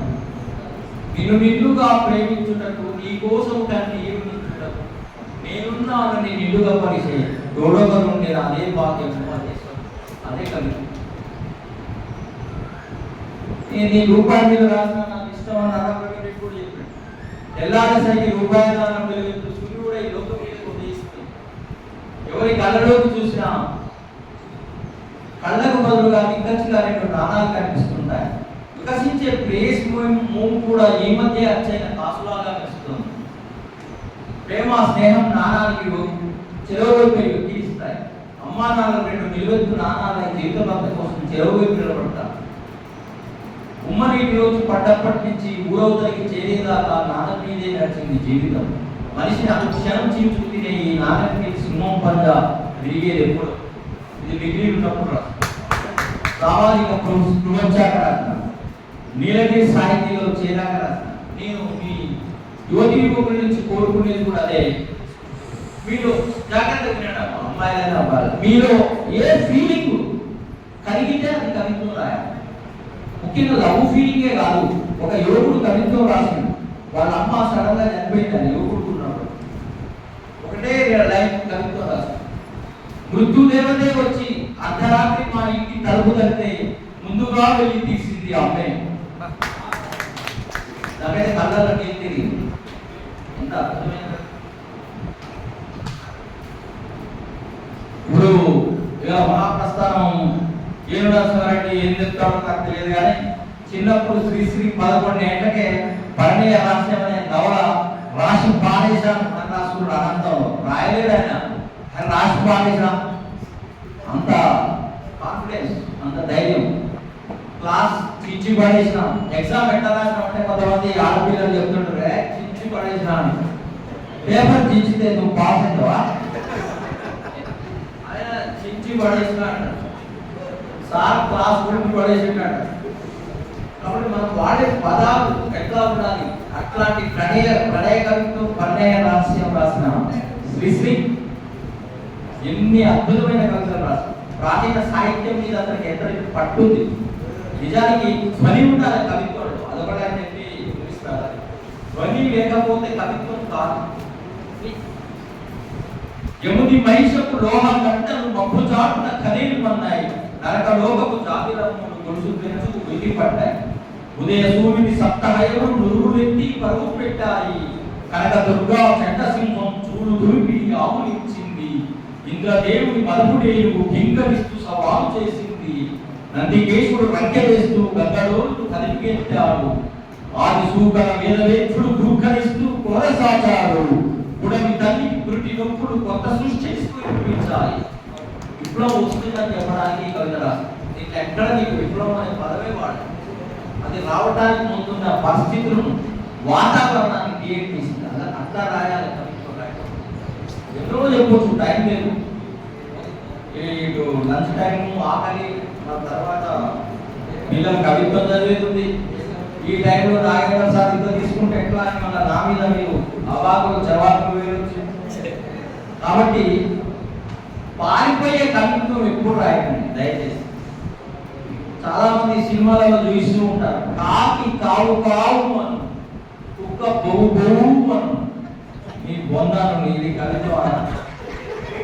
కొంతమంది కవిత్వం రాస్తారు, అమ్మ చిరిగిన చీర పేలిక నేనయ్యాను, అమ్మ నా స్కూల్ బ్యాగ్ అయ్యింది అంటే బ్యాగ్ మూసిందని అర్థం. అమ్మ నాకు స్నానం చేసినప్పుడు చెంబ అయ్యింది, అమ్మ నాకు మామిడికాయ పచ్చడి అయ్యింది, అమ్మ నాకు నా బొంద అయ్యింది. ఇది కవిత్వం కాదు. కవిత్వం అంటే హృదయంలోంచి రావాలి. శ్రీశ్రీ రాసినట్టు, శివసాగర్ రాసినట్టు లోపలికి తన్నుకొని రావాలి. మీ గురించే రాశాడు. ఎముకలు కృళ్ళిన వృద్ధులను అన్నాడు, ఎముకలు కృళ్ళిన వయస్సు మళ్ళిన సోమరులారా చావండి, మెత్తులు మండే శక్తులు నిండే సైనికులారా రారండి, హరం హరం హరహరారా హరం హరా అని కదలండి, మరో ప్రపంచం మరో ప్రపంచం మరో ప్రపంచం పిలిచింది, పదండి పోదాం పదండి పోదాం పోదాం పైపైకి, కనపడలేదా మరో ప్రపంచపు అగ్ని కిరీటపు తగలగలు, ఎర్ర బావుట నిగనిగలు, తోమజ్వాల భుగభుగలు, పదండి పోదాం పదండి పోదాం పోదాం పైపైకి. ఇది కవి. అందుకే ఆయన చనిపోయిన రోజు కార్టూన్ చేసినట్టు శ్రీధరు ఈనాడు నాకు ఎంత బాగా నచ్చిందంటే, శ్రీశ్రీ భూమి విడిచిపెట్టి పైకి పోతున్నాడు. మరో ప్రపంచం మరో ప్రపంచం మరో ప్రపంచం పిలిచింది. ఆయన చనిపోయిన రోజు ఆ కార్టూన్ అంత అద్భుతంగా వేయడం అంటే ఆయన కవిత్వం ఎంత కలిగించింది జనాలు. ఒకసారి శ్రీశ్రీ కవిత్వం రాస్తే 11 అబ్బాయిలు వేసుకో, కవిత్వం అంటే నిందేనా నీకు కూడా రాస్తాడు. నువ్వు అట్లా రాయాలని అనిపించడమే కవిత్వం. ననే కవిత్వం తిక్కల కవిత్వం వింటే ఎవరు నింతేనా నేను రాసేస్తా అంటే నేను రాస్తే నువ్వు అనుకున్నావు కదా, కుక్క పిల్ల అగ్గి పుల్ల సబ్బు పిల్ల కాదేది కవిత అనడం అన్నాడు. ఒకరోజు బాగా అలసిపోయి వచ్చి ఆకలి, నిరుద్యోగం, జాబ్ లేదు, కవిత్వం రాసేటప్పుడు జాబ్ ఉండదు, కవిత్వం రాసిన వాళ్ళకి ఇల్లు చక్కకూడదు, పుస్తకాలు తప్ప ఎంత ప్లాట్లు ఉండవు, ఆస్తులు ఉండవు. నాకు ఎప్పుడు అనిపిస్తుంది ఈ పాత ముఖ్యమంత్రి జగన్మోహన్ రెడ్డి గారు ఎన్నో సంపాదించాలన్నా, కేసీఆర్ సంపాదించినట్టు ఎన్నో సంపాదించాలన్నా, వైఎస్ రాజశేఖర రెడ్డి లెక్క రియల్ ఎస్టేట్ అది ఎనగట్టాలా ఎస్టేట్ అంతా పేదోళ్ళ జీవితం గడపడమే తప్ప కవులకు కవిత్వానికి ఏమి వీడి కవిత్వం చదివితే సొల్లు పంపితే అప్పుడు నీ కవిత్వం ఏముంది కానీ ఏమైనా పైసలు నీకు పైన. అట్లాంటి కవిత్వానికి చలామణి రోజులలో, చలామణి వేది రోజులలో వాళ్ళు కవిత్వంతోటే ప్రపంచాన్ని మార్చగలము అని చెప్పి అమరత్వం కమనీయమైంది. కాలాన్ని కౌగలించుకొని అది మరో ప్రపంచాన్ని వాగ్దానం చేసింది అని శివసాగర్ రాశారు. కర్రగుట్టాల కాల్పులు ఎంతో మంది చచ్చిపోతుంది, ఎంతో మంది ప్రాణాలు ఇచ్చి ఎంబీబీఎస్ ఇంజనీరింగ్ చదివిన నవ యువకులు ఆదిమ వాసులు తమ రక్తాన్ని ప్రజల కోసం దారపోసింది. మరి అమరత్వం రమణీయమైందా? అది కాలాన్ని కౌగలించుకొని మరో ప్రపంచాన్ని వాగ్దానం చేసిందా? చేస్తుందా? తెల్లారు లేస్తే ఫోన్ ట్యాపింగ్ చేసే పరిస్థితి చూస్తే, ఇంజనీర్ల మీద రైడ్ చేసిన ఏసీ పోల పరిస్థితి చూస్తే, వీళ్ళకే ఇన్ని కోట్లు ఉంటే అసలు కుంభకోణం చేసిన ఎన్ని కోట్లు ఉండాలి? ఎన్ని కోట్లు ప్రజల రాసి దోచుకోవాలి? అది రాయాలి కవిత్వం. అవినీతి గుండె మీద తుపాకైపోయేలా కవిత్వం యువకుల హృదయాల్లోంచి పెళ్ళుకి రావాలి. అందుకే నేను ఎక్కువ టైం తీసుకోవడానికి ఆస్కారం లేదు కాబట్టి ముగించే ముందు ఒకటే కవిత చెప్పి ముగిస్తున్నాను. కవిత్వం అంటే కవి పగలు వేయి తనతో తాను ఇతరులతో తాను పడే సంఘర్షణ. అందుకే శ్రీశ్రీ అనే మహాప్రస్థానంలో వేల కాని వేలలో లేనిపోని వాంఛలతో దారి కాని దారులలో కానరాని కాంక్షలతో దేని కొరకు పదే పదే దేవుడాడుతావు శ్రీనివాసరావు శ్రీనివాసరావు. ఊరంతా నిదుర మునిగి సద్దనిగిన నడిరాత్రి నీలోనే నీవేదో ఆలసించుతావు, అవ్యక్త గృహాలతో ఆలసించుతావు, దేని కొరకు పదే పదే దేవుడాడుతావు శ్రీనివాసరావు శ్రీనివాసరావు. కవికి ఈ సమాజానికి మధ్య రాజీ కుదిరిందాక కవి చేసే అంతర్బాహి యుద్ధాలే కవిత్వం అన్నాడు చలం మహాప్రస్థానం రాసిన ముందు మాటలు. నన్ను అడిగిలో అర్ధరాత్రి 2 గంటలకు గోరడిగా ఫోన్ చేసి పదే పదే దేనికోసం దేవుడాడుతామంటే నేను దేనికోసం దేవుడాడలేనన్నా ఈ 2 దాటినాక ఇక్కడ పాటు వస్తుందేమో దేవుడాడుతున్నా అని చెప్పి మనం తో ఎక్కడ అంటే వైన్ షాప్కే అనుకునే కవిత్వం అట్లా కాకుండా కవిత్వం అంటే మనిషి కవిత రాసి ఇవ్వబోతేనే ఉంటారు. అందుకే పంజాబ్ అవతార్ సింగ్ పాష్ చెప్పిన కవిత చెప్పి ఉపన్యాసం ముగిస్తా. యువతీ యువకులు ఖచ్చితంగా వినండి. మీరు సూసైడ్ చేసుకోవద్దు, ఎవరిని చంపొద్దు, మీరు చావద్దు. మీరు ఆవేశంలో కూడా ఆలోచించగలిగే శక్తి ఉండాలి. ప్రతి సమస్యతో యుద్ధం చేయాలి. అవతార్ సింగ్ పాష్ అదే కవిత చెప్పాడు. యుద్ధం చేయాల్సిందే. యుద్ధం చేయని వాళ్ళంతా తల్లిని కోసం చేస్తున్న దగాత్మక బిడ్డలు. యుద్ధం అంటే రక్తాలు రాగం, యుద్ధం అంటే ప్రేమ శిఖరం, యుద్ధం అంటే బ్రతుకు వేడి, యుద్ధం అంటే ఆడపిల్ల తొలి అంగీకారం వంటి తిరస్కారం. ఎంత బాగా రాశాడు. యుద్ధం అంటే ఆడపిల్ల తొలి అంగీకారం వంటి తిరస్కారం. యుద్ధం అంటే వీరి కోసం కళ్ళల్లో వేసిన రాసిన ప్రేమ పత్రం. యుద్ధం చేయాల్సిందే. యుద్ధం చెయ్యని వాళ్ళంతా తల్లి కోసం చేస్తున్న దగాకోరు బిడ్డలు. కొంతమంది శాంతి అని సొల్లు కబుర్లు చెబుతారు. శాంతి పెద్ద గురుల దౌడల్లోంచి కాని చొంగ. శాంతి కద్దరు విలవిల ప్రజలను మోసం చేయడానికి. శాంతి గాంధీ గారి పిల్లగొచ్చి దాని పేరికలతో 100 కోట్ల మంది భారతీయుల కట్టాలని ఉరి తీయొచ్చు. మాకు శాంతి యొద్దు, యుద్ధమే కావాలి. యుద్ధం చేయని వాళ్ళంతా తల్లిని మోసం చేస్తున్న దగాకోరు బిడ్డలు. యుద్ధం అంటే రక్తాలు రాగం, యుద్ధం అంటే ప్రేమ శిఖరం, యుద్ధం అంటే బ్రతుకు వేడి. యుద్ధం మా పిల్లల కోసం రంగురంగుల బతిలా వస్తుంది. యుద్ధం మా చెల్లాయిల కోసం కొత్త అధికార నమూనాలు తెస్తుంది. యుద్ధం మా భార్యల స్థానాలలో పాలకుంగా ఎదుగుతుంది. యుద్ధం మా ప్రియురాల కళ్ళల్లో వెలుగై నిలుస్తుంది. యుద్ధం చూపు మందగించిన మా అమ్మకు కళ్ళజోడై తోడు నిలుస్తుంది. యుద్ధం పక్షవాతం వచ్చిన మా నాన్నకు చేతికై తోడు నిలుస్తుంది. అందుకే యుద్ధం చేయాల్సిందే. యుద్ధం చేయని వాళ్ళంతా తల్లి మోసం చేస్తున్న దగాకోరు బిడ్డలు. ఇన్ని రోజుల నుంచి యుద్ధం ఎందుకు చేయలేదని ప్రశ్నించే వాళ్ళ ముఖాల మీద ఉమ్మేసి ఈ రోజు నుంచి మేము యుద్ధమే చేస్తాం, యుద్ధం చేసే వాళ్ళనే కవులకు మేము యుద్ధమే చేస్తాం, యుద్ధం చేయాల్సిందే, యుద్ధం చేయాల్సిందే. అందరికీ ఇంత ఊపిగా నా ఉపన్యాసం వినకు. నేను ఎక్కువ టైం తీసుకున్నాను, క్షమాపణ చేస్తూ ముగిస్తున్నాను. Thank you.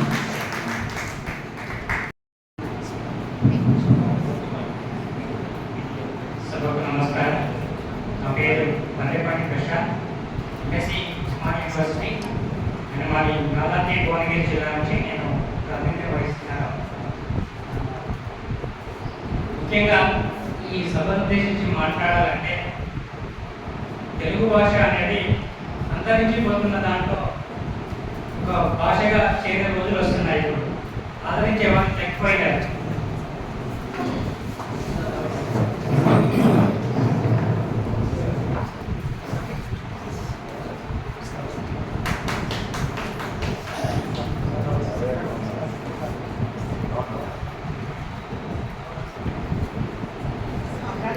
అంతరించిపోతున్న భాషను చూస్తుంటే మాది పూర్తిగా వ్యవసాయ కుటుంబం.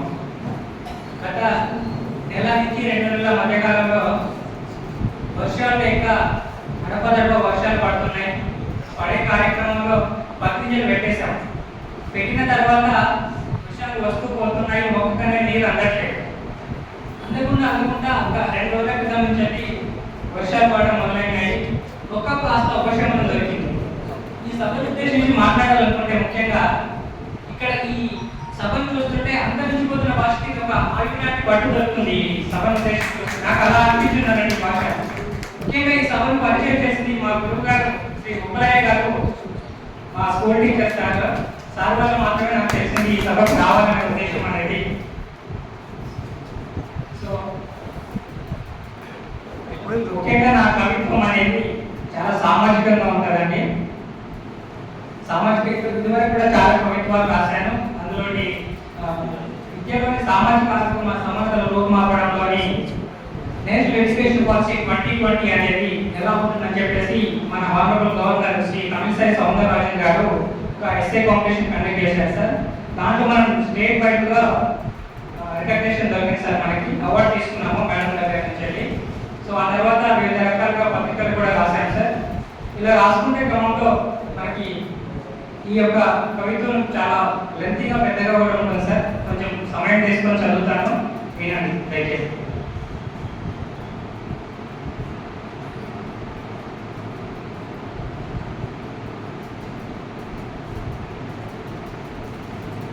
మారుతోంది సమాజం. ఈ కవిత మొత్తం యువత పైన ఉంటుందండి. మారుతోంది సమాజం, మాటల్లో వేడి, చేతల్లో శూన్యం. మానవత్వం చేతలని తనమైంది, కాచిన కన్నీరుకు లైట్స్ వేస్తున్నాము, విషాదంలో వినోదాన్ని వెతుకుంటున్నాం. దీని యొక్క తాత్పర్యం ఏంటంటే, ప్రముఖులు చనిపోయిన దగ్గరికి వెళ్ళి కొంతమంది చాలా విచ్చలవిడిగా సెల్ఫీలు ఫోటోగ్రాఫ్ తీసుకుంటూ వచ్చిన కార్యక్రమాన్ని మర్చిపోయి ప్రవర్తిస్తూ ఉంటారు. సో దీని ముఖ్య ఉద్దేశం అది. యువత నీ కళ్ళలో ఒకప్పుడు నక్షత్రాలు ఉంటే ఇప్పుడు చదవని నీ చేతుల్లో ఆ నక్షత్రంలో వెలుగుతోంది. నీ నడకలో ధైర్యం దాగి ఉండేది, ఇప్పుడు నిదానంగా నిష్ఠులంగా నడుస్తున్నావు. బతుకు అర్థం తెలియని బలంగా మారింది, ఉద్యోగం కోసం పరుగులు, కానీ నీ జీవితం అంటే ఏమిటో నిశ్శబ్దంగా వదిలేశావు. నువ్వు ఓ సాధన అయితే సమాజం నీ శబ్దాన్ని ఎదుర్కోవాలి, నువ్వు ఓ జ్వాల అయితే చీకటి నీ వెనకబడాలి.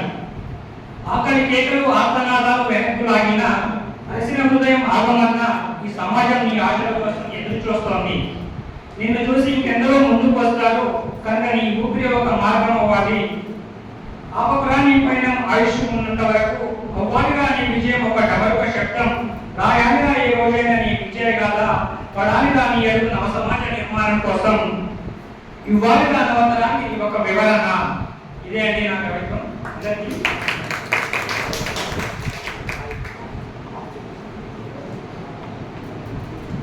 థ్యాంక్ యూ బాబు, చక్కగా కవిత్వాన్ని వినిపించావు. ఇప్పుడు సూర్యాపేట జిల్లా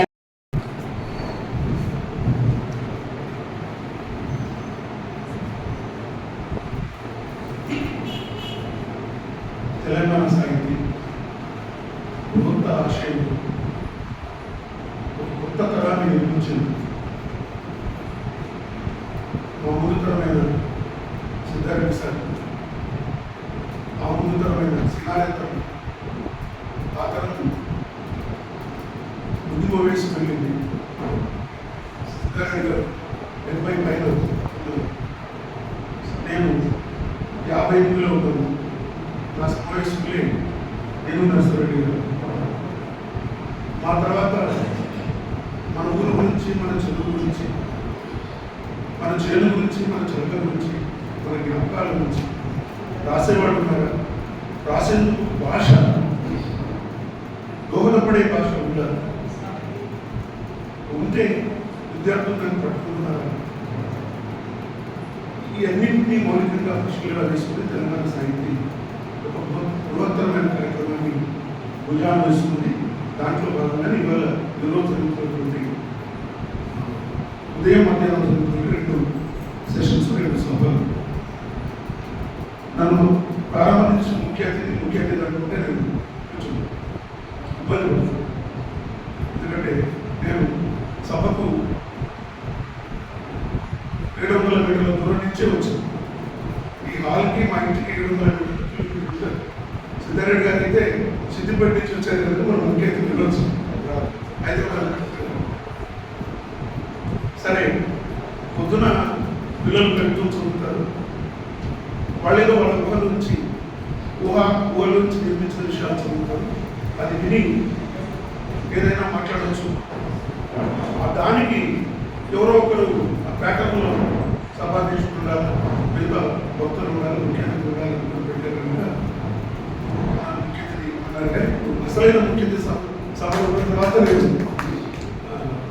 ఇవాళ ప్రధాన సభ ముఖ్యమంత్రి పెద్దలు ఆచార్య సుబ్బారెడ్డి గారు, తెలంగాణ సాహిత్య అకాడమీ పూర్వ అధ్యక్షులు, ప్రథమ అధ్యక్షులు, వ్యవస్థాపక అధ్యక్షులు, అలాగే తెలంగాణ సాహిత్య అకాడమీ వ్యవస్థాపక కార్యదర్శి, మన జిల్లా వాసి ఏడు నరసింహారెడ్డి గారు, ఈ పొదుపు సభకు అధ్యక్షత వహిస్తున్నారు. కథలకు పెద్దన్న హుజూర్నగర్ వాసి గోపాలకృష్ణమూర్తి గారు,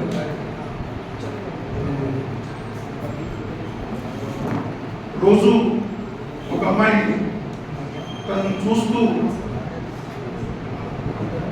ఖాళీ బడులు వెళ్ళి నేల తిరుగుతున్నారు, పట్టించుకోకుండా కాలేజీకి వెళ్ళి చదువుకొని పిహెచ్డి చేసి విమర్శపడి అవి ఉపన్యాసపడి పేరు తెచ్చుకొని బ్రహ్మచారుల దిగిలో మా తమ్ముడు పగలా నాయుడు. నిజానికి అబ్బాయిని చూస్తుంటే ఆయన ఇవాళ కవిత్వం రాస్తున్నంత ఎత్తున్న వయసులో పిల్లలు పేరు. అందుకని ప్రేమిస్తున్న మనిషిని కాదని కవిత్వాన్ని సాహిత్య ప్రేమించిన సోదరులు పడాల రైతు గారు, పెద్దలు తిరుమల ఆనంద్ గారు, అట్లాగే మా కాలేజీ విద్యార్థి, మా చుట్టూ తిరిగిన విద్యార్థులు చెప్పలేదు. నిజంగానే ఇవాళ కవిత్వం రాస్తున్న వాళ్ళ నిజమైన స్ఫూర్తి 5 ఏళ్ల క్రితం మనకు కుర్రాడు ఉదయం నవల రాసినవాడు, నరసింహారెడ్డి సాహిత్యం మీద పరిశోధన తీసుకున్నాడు. ఇవాళ పాల్గొండ జిల్లాలో తాడూరు జూనియర్ కాలేజీలో ఉపాధ్యాయుడు నీళ్లు లేని చోట పాఠం చెప్పాలి. ఉపాధ్యాయుడు వీధి తిరిగిన అధ్యక్షులతో ఒక కరుణ చోట పాఠం చెప్పాలి అని అనుకున్నప్పుడు సరైన చోటనే మా నవలపల్లి పాఠం చెప్తున్నాడు. బహుశా పాలమూరు నుంచి పాఠం చెప్పడం ప్రారంభించి ఉన్నాడు కనుక ఆయన ఖచ్చితంగా ఉస్మానియా యూనివర్సిటీకి ఆచార్యుడిగా వెళ్తాడని నేను అనుకుని వెళ్ళాలని కూడా కోరుకుంటున్నాను. దాంట్లో నాకు ఇబ్బందులు ఏం లేవు. సభలో ఉన్న కాలాన్ని కొడవడానికి గడియారం ఒక పాట పడ్డప్పుడు అందాన్ని వర్ణించడానికి చందమామ శతాబ్దాల పోలిక గొప్ప కవి కార్తిక వెంకటేశ్వర గారు, మా అసెంబ్లీ ఏబూస్ నరసింహారావు, అట్లాగే ఈ సభను వీడియోగ్రహణం చేస్తున్నారు డాక్టర్ పాడిగ్రహణం లాగా వీడియోగ్రహణం చేస్తున్నారు డాక్టర్ సంగల సందేశ్, మిగతా ముఖ్య ఉపాధ్యాయులు, ముఖ్యంగా ఈ సభకు అత్యంత కీలకమైనటువంటి నిర్వాహకులు కూడా గోవర్ధన్ గారు, అతి ముఖ్యమైన వాళ్ళు ఇవాళ కవిత్వం రాష్ట్రంలో వచ్చి సాయంత్రం పెద్దల చేతులు యువకులు, రేపటి తెలంగాణ కవిత్వానికి గాలిదీపాలు అందరికీ పేరు పేరుమని నా ఉపన్యాసానికి లేదా ఈ సెషన్కి నా తరపున స్వాగతం. మధ్యాహ్నం కూడా మనం ప్రత్యేకంగా పెద్దల ఉపన్యాసాలు వినాల్సిందని చెప్తూ చాలా అంశాలు మాట్లాడేది. నేను కవినెట్లయినా అనేదానికి కారణం పేదరికం కవి చేసి, పల్లెటూరు కవి చేసి, ఎవరికి లేని పెద్దరికం ఎవరో పుట్టారు, మీరు కలగడంలో మీరే పుట్టారా కలిగారనుకోవచ్చు. దానికి తోడు మా అమ్మ నాన్న మా ఊళ్ళో ఉన్నం రాసిన వెంకటేశ్వరరావు ఒక కర్ణం తన దగ్గర 40 ఏళ్ళు దర్శనలు కూలీలుగా పనిచేశారు. మా తల్లు కూడా పనిచేశారు, మేము కౌలు కాలేదనుకోవచ్చు. కానీ సరిగ్గా ఇదే ఋతువులో 1976-77 ప్రాంతంలో మాకున్న 13 గుంటల రేగడి భూమిని దున్ని ఖర్చులు దున్ని వేయడానికి ఇంకో కొంత కౌలు బట్టి దున్నిన తర్వాత దున్ని మా నాన్న ఎడ్లను తోలుకొని మేపడానికి జాగా లేకపోతే కంచెలో ఎడ్లను మేపినందుకు గడిలో పిలిచి, నిజానికి మనం సినిమాలో చూస్తాం గడిలో పిలిచి, దొర మా నాన్నకంటే 60 ఫీట్ తక్కువే ఉంటాడు, దొర మా నాన్నకంటే ఒక 1/2 సెంటీమీటర్ వెలుపులో తక్కువే ఉండదు. అంటే దొరకంటే ఎత్తుండి, దొరకంటే అందంగా ఉండి, దొరకంటే శ్రమ చేయగలిగి దొర చేత మా నాన్న 1976లో మధ్యాహ్నం పూట దొరగడిలో విపరీతమైన దెబ్బలు తిన్నాడు. బహుశా ఆ రోజు మా నాన్న దొరని ఎందుకు కోరుతున్నాడు అంటే అనే ఆలోచన మొదలైంది మా ఊళ్ళో. ఆ తర్వాత భూస్వామి నాటకం ప్రజానాట్య మండలి వారిని ప్రదర్శించినప్పుడు భూస్వామి నాటకంలో నేను పుచ్చకాయ వెంకయ్య పాత్ర వేస్తున్నప్పుడు దొరకు అమ్యాయుడిగా ఉంటూ దొర ఆస్తులు రక్షిస్తూ దొర దోపిడీని ఇంకా నేను ఎక్స్ప్లోర్ చేసుకునే క్రమంలో ఊళ్ళో తిరుగుబాటు వచ్చి అంటే నాటకంలో జనం వచ్చి దొరను చంపేస్తారు, నన్ను మాత్రం వదిలేస్తారు. ఎందుకంటే అరే వీడు దొరకు వస్తే సారాకు దొర ఇచ్చే, పాత గుడ్డలతో దొర ఇచ్చే కొంచెం అన్నపు పుణ్యాలకు ఆశపడి వాడు దొరపక్షంలో ఉన్నాడు, కానీ వాడు మన పక్షమేగా. ఆ పాత్ర మాదిగా కొలుస్తుంది పాత్ర.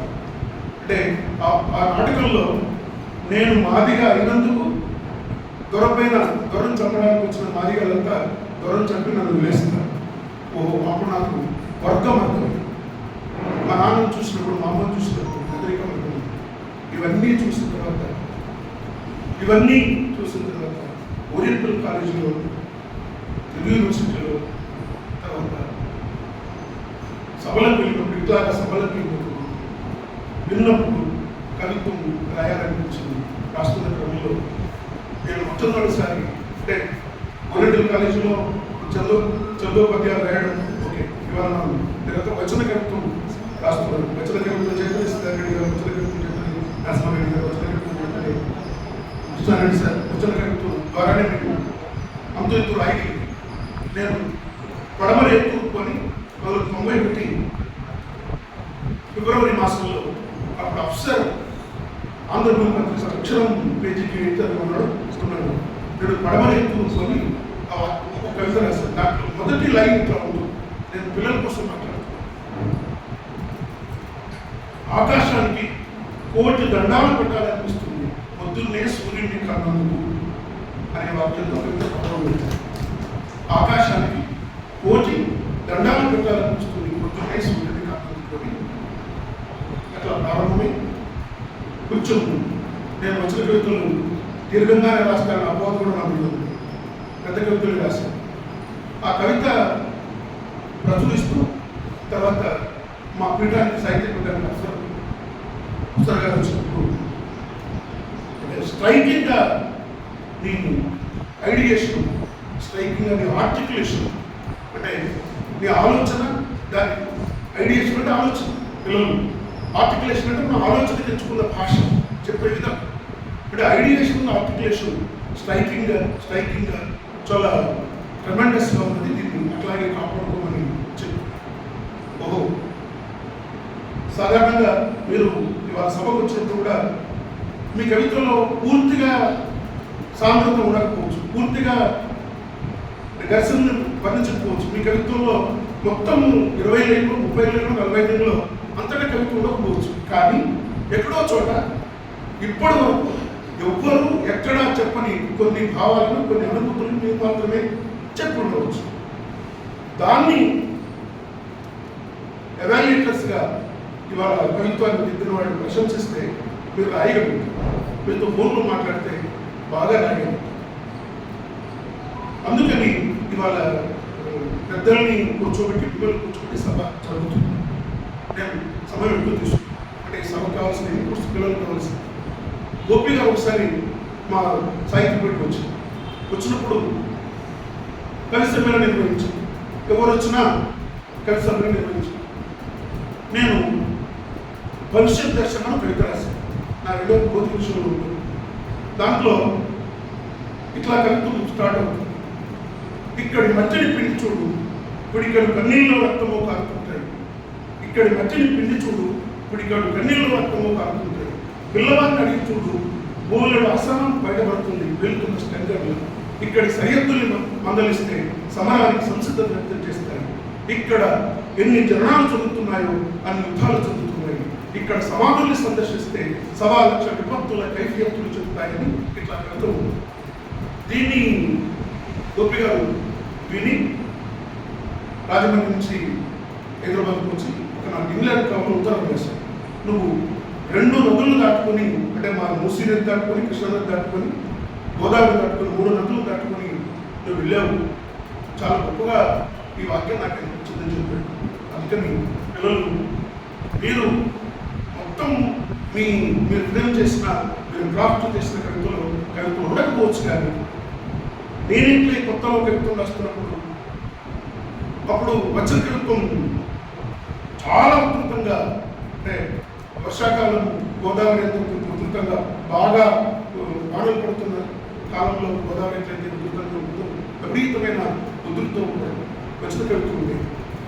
అప్పుడు నేనేం రాయాలి అంటే మనం చుట్టూ చాలా మంది రాసేవాళ్ళు ఉంటారు. మనం ఏం రాయాలి అనేది మనం ఒకసారి చూస్ చేసుకుంటాం. మనం రాయడానికి వస్తువు తప్పకుండా ఉంటుంది. మొత్తానికి మనం రాయడానికి ఉండే వస్తువు ఏంటంటే బహుశా మన జీవితం, మన ఊరే. ఉదాహరణకి నేను నా కవిత్వానికి చాలా నేను గొర్రెలు కాస్తుంటాను అనే కవితా సంస్థతో పాటు నాకు బాగా పేరు తెచ్చిన పుస్తకం మా ఊరు. నేను అంటే ఖచ్చితంగా నిజంగానే కవిత్వం రాయాలనుకున్నప్పుడు మనకు వస్తు కొరత ఉంది, రూపం కొరత ఉండదు.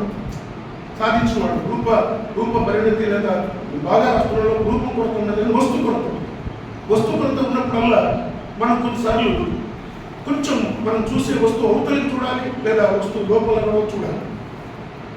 ఈ వస్తువు అవతలికి చూడాలనేది నేను పరిశోధన చేసిన నగరముడి గారు చెప్పాను. పాలేరబడ్డాయి కవిత చదివిన తర్వాత ఆయన జీవితానికి సంబంధం లేని ఒక విషాదమైన జీవితాన్ని ఎట్లా చూశాడో నాకు అర్థమైంది. అట్లాగే వస్తువు లోపల చూడాలి.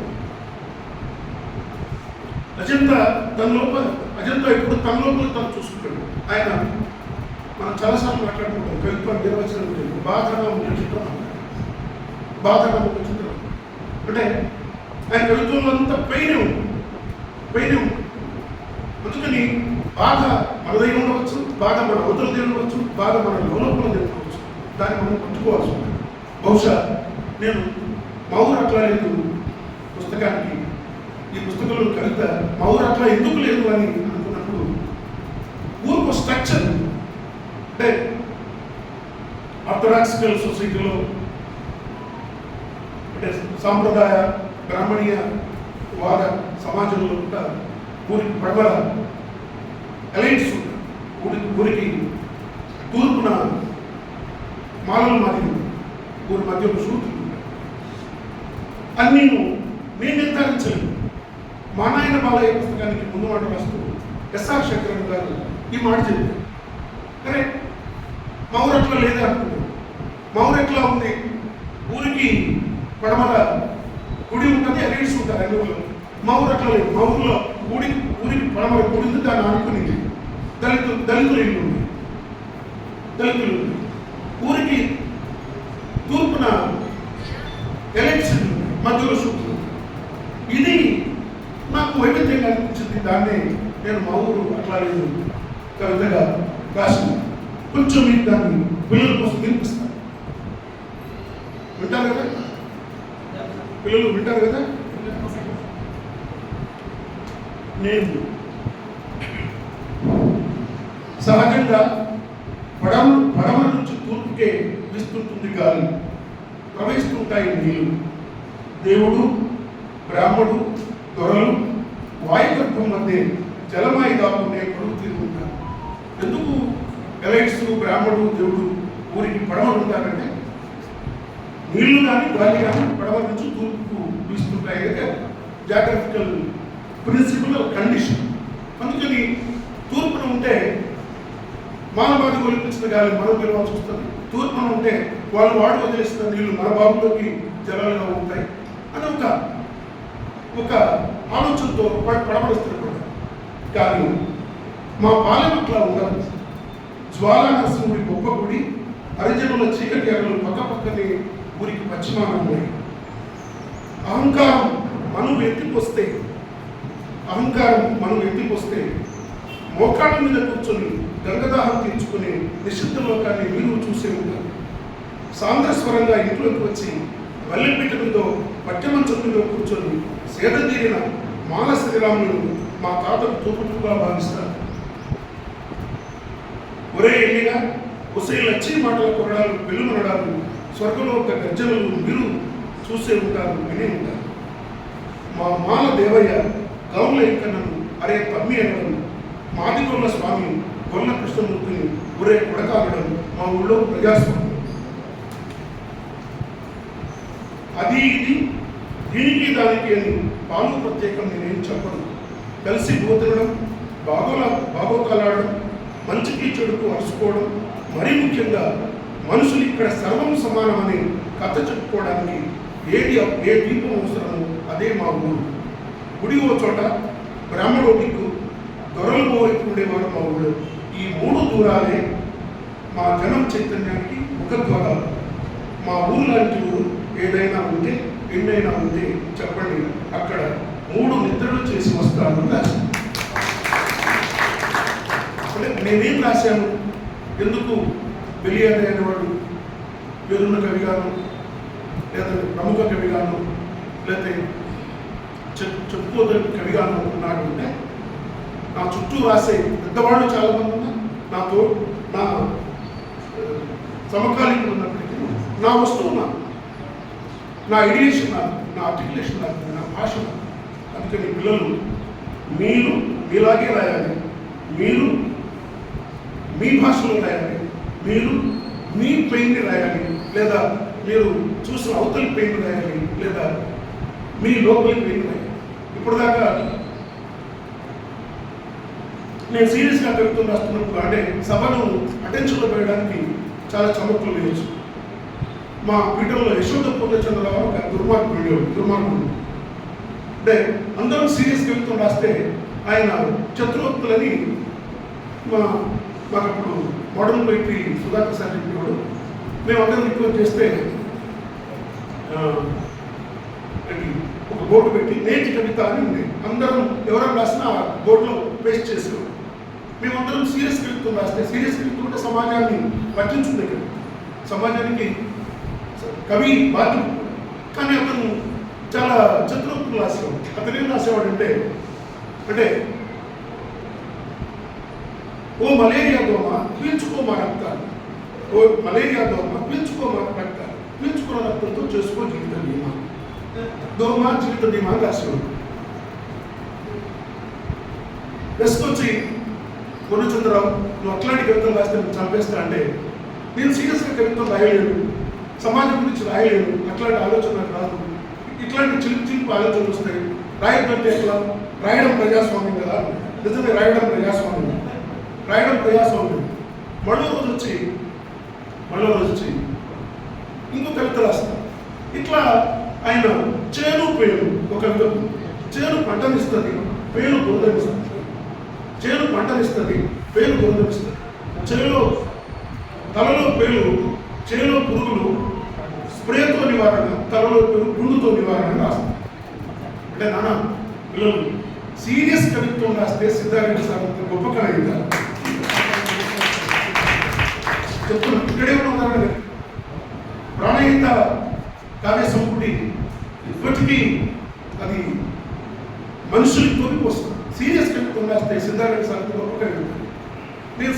కవిత్వం రాయను, సమాజం గురించి నాకు అక్కర్లేదు అంటే మా పూర్ణచంద్రరావు లాగే, మా పూర్ణచంద్రరావు ఇప్పుడు ఆ లయోలా కాలేజీలో పనిచేసి విద్యాలయం ఇప్పటికీ చంద్రగుప్తులే రాసుకున్నాం. ఎవడు పట్టించుకోవడానికి చంద్రగుప్తులు?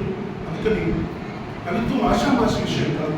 కవి చాలా బాధ్యతాయుతమైనటువంటి పౌరుడు. ఎవడు శ్రీశ్రీ చెప్తున్నదే కదా, దేశ చరిత్రలో ఏ దేశ చరిత్ర చూసినా ఏమున్నది గర్వకారణం, నా జాతి చరిత్ర సంస్థ పరస్పర హఠోద్యోగం అన్నప్పుడు దేశ చరిత్రల్ని, కుల చరిత్రల్ని, మానవ చరిత్రకి ఆ చరిత్రను అందించడానికి కవి ఒక బాధ్యత.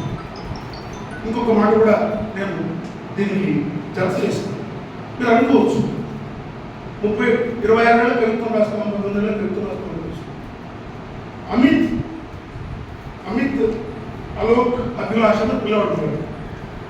అమిత్ అలోక్ అభిలాషను పిలవడు. ఇప్పుడు అతను ఎంటెక్లో ఉంది.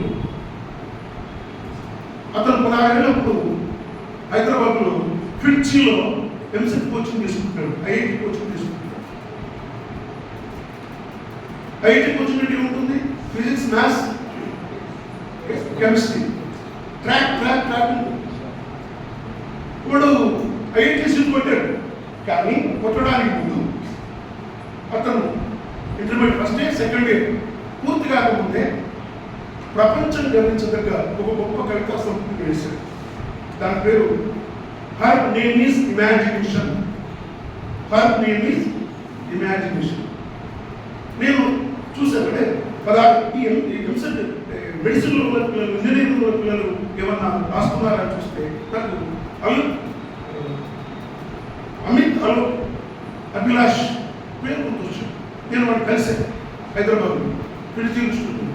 ఎట్లా రాస్తాను అంటే, ఏముంది సార్, క్లాస్ చదువుతుంటుంది, లైకాల లైట్ చెప్తాడు, కానీ అయస్కాంతం అయస్కాంతం చెప్తాడు, ఎవరి పాట వాళ్ళు చెప్తుంటారు. విన్నది కొన్నిసార్లు బోర్ కొడుతున్నది. నేను సైమల్టేనియస్గా ఒక నోట్బుక్ పెట్టుకునేవాడిని. అందరూ మామూలుగా క్లాస్ బోర్ కొడితే నిద్రపోతారు. నేను నిద్రపోకుండా అటెన్షన్ మిస్ అయినప్పుడల్లా నేను నాకు ఇష్టం వచ్చిన అంశం గురించి ఆలోచించేవాడిని.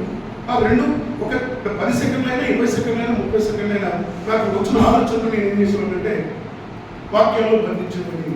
అట్లా ఎంసెట్ తరగతుల నుంచి ఐఐటి కోచింగ్ తీసుకుంటూనే అమిత్ అలోక్ అభిలాష్ అనే 16 పిల్లవాడు ప్రపంచంలో ఇంగ్లీష్లో గొప్ప పుస్తకాన్ని వేయగలిగాడు. దాని పేరు హర్ నేమ్ ఈజ్ ఇమాజినేషన్. మీరు హర్ అంటే మా తమ్ముడు నాగేంద్ర ప్రేమలో పడ్డట్టు పడవచ్చు. హర్ అంటే ఆమె కాదు, కవిత్వాన్ని అతను హర్ అంటాడు. దేనికి? నా కవిత్వం నా యొక్క ఊహాన, నా కవిత్వం నా యొక్క ఊహాన. అందుకని ఎవరి కవిత్వం వాళ్ళకు వాళ్ళ యొక్క ఊహ, వాళ్ళ యొక్క ఆలోచన, వాళ్ళ యొక్క ఎక్స్ప్రెషన్, వాళ్ళ యొక్క ఫిలాసఫీ, వాళ్ళ యొక్క ఏమంటారు కాన్సైన్స్ అండ్ కాన్సైన్స్ చైతన్యం. సరే, నేను మళ్ళీ దాన్ని నెడివి తగ్గిస్తూ ఇంతకుముందు ప్రారంభంలో మాట్లాడినట్టు ఏం చెప్పాను,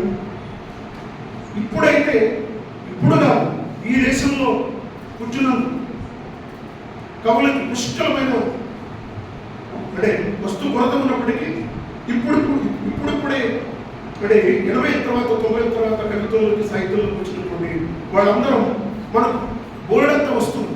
అదే చెప్పాను కదా.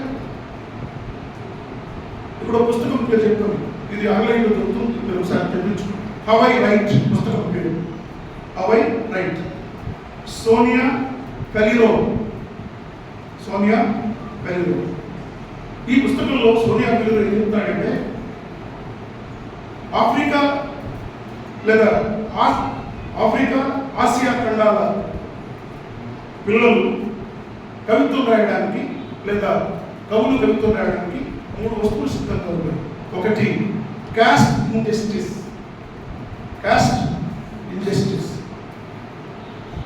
కులానికి జరిగిన అన్యాయం. అట్లాగే సోషల్ డిస్పారిటీస్, సామాజిక అంతరం. మూడవది ఒకటి కాస్ట్ ఇంజస్టిస్, రెండవది సోషల్ డిస్పారిటీస్. ఇంకోటి ఏం చెప్పాను మీకు, నేను క్లాస్ రియాలిటీస్. వర్గ అమానుషత్వం, వర్గ అమానుషత్వమే కదా మా నాన్నను మా ఊళ్ళో దొరకడం, వర్గ అమానుషత్వమే కదా. అందుకని ఈ 3 వస్తువులు రూపం మార్చుకుని ఇప్పుడు కూడా ఉన్నాయి ఊళ్ళో, ఇప్పుడు కూడా ఉన్నాయి సమాజంలో. వాటిని మనం పట్టుకో, వాటిని మనం పట్టుకో అని చెప్తూ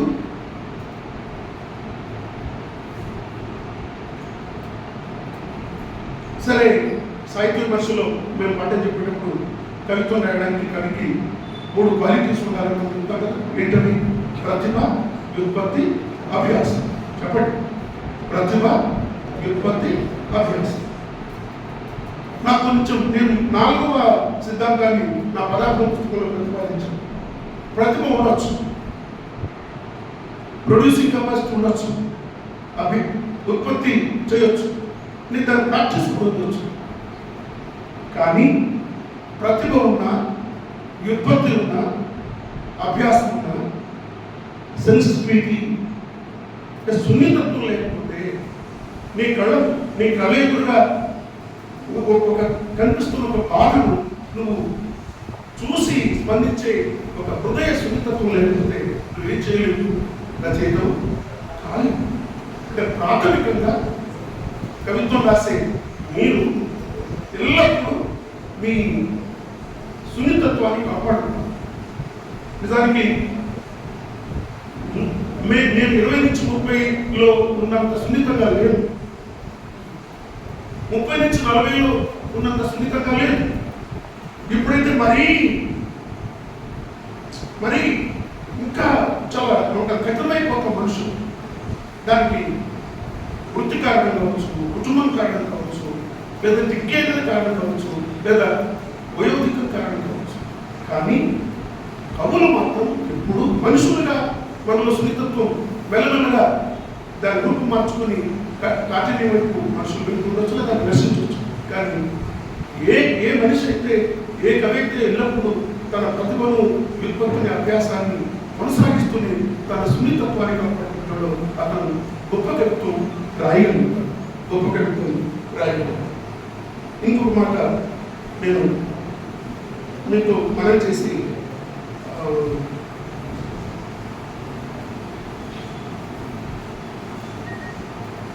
కవులు తగ్గిపోతున్నాను. నేను రవీంద్రుడు చెప్పినట్టు కవిత్వం గురించి నేను బోధించులో కవిత రాశాను, దీంట్లో కవిత రాశాను. చూపు మందగించిన చోట కవిత్వం ఒక కొత్త కన్ను, చూపు మందగించిన చోట కవిత్వం ఒక కొత్త కన్ను, శ్వాస స్తంభించిన తావులో కవిత్వం ఒక కొత్త ముగ్గు, వినికిడి ఇబ్బంది ఏర్పడిన సమయాన కవిత్వం ఒక కొత్త చెవి, రుచి గోచరించిన స్థితిలో కవిత్వం ఒక కొత్త నాలుక, స్పర్శ అగాధంలో పడిన క్షణాన కవిత్వం ఒక రసచరం. కవిత్వం కవులకు 6వ ఇంద్రియం, కళలకు అరుదైన సేంద్రియం. ఎంతమంది కవులుగా మారితే అంతమంది మనుషులుగా మారుతుంది. తప్పేలేదు. మన వీధిలో 100 మంది కవులు ఉంటే ఇంకా వీధికి ప్రమాదం లేదు. మన నగరంలో 1000 మంది కవులు ఉంటే మనకేం ప్రమాదం లేదు. ఎంతమంది కవులు తయారైతే అంతమంది మనుషులుగా లెక్క. కానీ ఇవాళ ప్రపంచంలో geo political, economical, social, cultural relations అన్ని మారినాయి. నిజంగానే ఒక సర్వేలో కవుల సంఖ్య విపరీతంగా తగ్గిపోయింది, విపరీతంగా పడిపోయింది. ఇవాళ తెలుగు ప్రభను చదివాను, తెలుగు ప్రభ ఇక్కడ సంపాదించడం జరిగింది. తెలంగాణలో కంటే ఆంధ్రాలో కవుల సంఖ్య చాలా తక్కువ ఉంది. ఆంధ్రలో తక్కువ. ఎందుకు తక్కువ ఉంది? ఆంధ్రాలో పెయిన్ లేదు, వైన్ ఉంది కానీ పెయిన్ లేదు. తెలంగాణలో కవుల సంఖ్య ఆంధ్రాలో ఎందుకు ఎక్కువ ఉంది అంటే ఇక్కడ పెయిన్ ఉంది. పెయిన్ ఇంకా బాధ చల్లారలేదు, ఇంకా కన్ను తెరలేదు, ఇంకా అందరి ఇళ్లలోకి కాంతి రాలేదు. అందుకని ఇక్కడ ఈ ప్రశ్న నేను మళ్ళీ కొంచెం వేరే పుస్తకంలో పోయి ప్రపంచంలో అసలు ఏ దేశంలో యువకులు ఎక్కువ కవితలు రాస్తున్నారని మళ్ళీ ప్రశ్న వేసుకుంటే దానికి సమాధానం నాకు వైఐ దగ్గర ఇంకో పుస్తకం చెప్పింది ఏంటంటే ఇవాళ ప్రపంచంలో ఎక్కువ మంది యువకులు కవిత్వం రాస్తున్న దేశం చీలీ దేశం. ఆ తర్వాత ఐర్లాండ్ దేశం. ముఖ్యంగా యువకులు వీలుంటే కవిత్వం రాస్తారు చీలీలో, ఐర్లాండ్లో. తెలంగాణలో కూడా ప్రతి యువతి, ప్రతి యువకుడు ఆలోచించగలిగే అంటే ఐడియేషన్ ఉంటే అంటే ఆలోచించగలిగిన సామర్థ్యం ఉంది, దాన్ని అద్భుతంగా మాటల్లో చెప్పగలిగేటువంటి శక్తి ఉంటే శక్తి ఉన్న వాళ్ళందరినీ కవులుగా మార్చాలని, ఆ కవులుగా బతికించాలని ఒక ప్రయత్నంలో భాగంగానే తెలంగాణ సాహిత్యం వల్ల ముందుకు వచ్చింది. బహుశా మీరందరూ కవిత్వంలోకి వస్తే మనం కూడా చీలీ దేశం సరసన చేయాలి, మనం కూడా ఐర్లాండ్ దేశం సరసన చేయాలి అని చెప్తూ నాకు ఇష్టమైన శేషేంద్ర శర్మ కవిత ఒకటి చిన్న వినిపిస్తాను. అద్వైత మహాభారతం. మీరు అడుగుతారు, మీరు కవి అయిన తర్వాత ఏంటి మీ గొప్పతనం అని అడుగుతారు. ఈ అమ్మాయి నీ పేరు నీ పేరు కావేరి. ఇప్పుడు అబ్బాయి యాదాద్రి నుంచి వచ్చాడు, రైట్. ప్రశాంత, కావేరి, ప్రశాంత్ మిగతా వాళ్ళందరూ ఎస్టాబ్లిష్డ్ కవులైన తర్వాత మీరు పుస్తకాలు వేసుకున్నారు, అవార్డులు తీసుకున్నారు, లేదా అందరికి పంచారు, మీరు కవిని మీరే గర్వపడుతున్నారు. అయితే సరిపోద్దా, ఏంటి మీ గొప్పతనం అని మనం అడగవచ్చు. ఎవరైనా నువ్వు కవివి కదా, ఏంటి నీ గొప్పతనం అంటే, నేను కవిని, నా గొప్పతనం కాదు, కవిత్వం రాసేవాళ్ళందరూ కవులు. మా గొప్పతనం ఏమిటంటే మేము చెప్పం, శేషేంద్ర శర్మ గారు చెప్పారు. కవులు, నదులు, భూగోళ రక్తనాళాలు. కవులు, నదులు, భూగోళ రక్తనాళాలు. కవులు, నదులు ప్రవహిస్తాయి పశువుల కోసం, పక్షుల కోసం, మనుషుల కోసం. కవులు, నదులు, భూగోళ రక్తనాళాలు. కవులు, నదులు ప్రవహిస్తాయి పశువుల కోసం, పక్షుల కోసం, మనుషుల కోసం. నదుల కళలు పొలాల్లో ఫలిస్తాయి. కవుల కళలు జనంలో ఫలిస్తాయి. అంటే ప్రజలు ప్రత్యామ్నాయ కళ ఏదైనా కంటున్నారంటే అది ఆ కళను ఇచ్చిన శక్తిమంతుడు ఎవడంటే కవి లేదా కవు. నదులు కూడా అడుగు ఊరికనే సముద్రంలో కలగకుండా నదులు ఇవాళ పుష్కలంగా పొలాల్లోకి పారుతున్నాయంటే పొలాల్లోకి నదులను నవ్వమని చెప్పిన వాక్యం చెప్పింది కూడా కవి. అందుకని పిల్లలు మనం కవులమైతే మనం నదైతున్నట్టు, మనం కవులమైతే మనం పండించే పొలం అవుతున్నట్టు, ప్రతిఫలించే నదవుతున్నట్టు అట్లాంటి సమూహంలోకి పెంచుతున్నాను. నేను పెద్ద కవిగా కాదు, సీనియర్ కవి కాదు, సాటి కవి కాదు. ఎవరిని సాటి కవిగా చెప్పుకోవచ్చు. మీరు వెలిగారు ఎవరంటే నా సాటి కవి అనొచ్చు. మట్టి కవి, ఊరు కవి అదంతా వేరు. కానీ కొన్నిసార్లు ఏమైందంటే మీరు కూడా చెప్పాను కదా, ఇప్పుడు మేము 40 ఏళ్ళ కవిత్వం రాస్తున్నాం. కొన్నిసార్లు 5, 6, 10, 15 రోజులు కూడా కవిత పూర్తి కాదు. ఎక్కడో చోట కవిత సినిమా క్లైమాక్స్ ఉంటే కవిత కూడా క్లైమాక్స్ ఉంటుంది. నిజానికి కవిత ముగింపు వల్లనే బాగా వస్తుంది. ఆరంభం చదివిస్తుంది పాఠకుని, ఆరంభం పాఠకుని హరి మన కవి అనిపిస్తుంది. కానీ ముగింపు నిజంగా మీరు ముగింపుతోనే మీరు ఆ పాఠకుడికి ఏమైతారంటే రీడర్కి మీరు రిలేటివ్ అయిపోతుంది. ఉదాహరణకి చెప్తాను ఒక్కటే. ఎన్నూరు సుధాకర్ సార్ 91లో పుష్కరాలు జరుగుతున్నప్పుడు పుష్కర గోదావరి కవిత రాశారు. పుష్కర గోదావరి పెద్ద కవిత ఆంధ్రజ్యోతిలో వచ్చింది. కవితలో ముగింపు ఉంటుందంటే,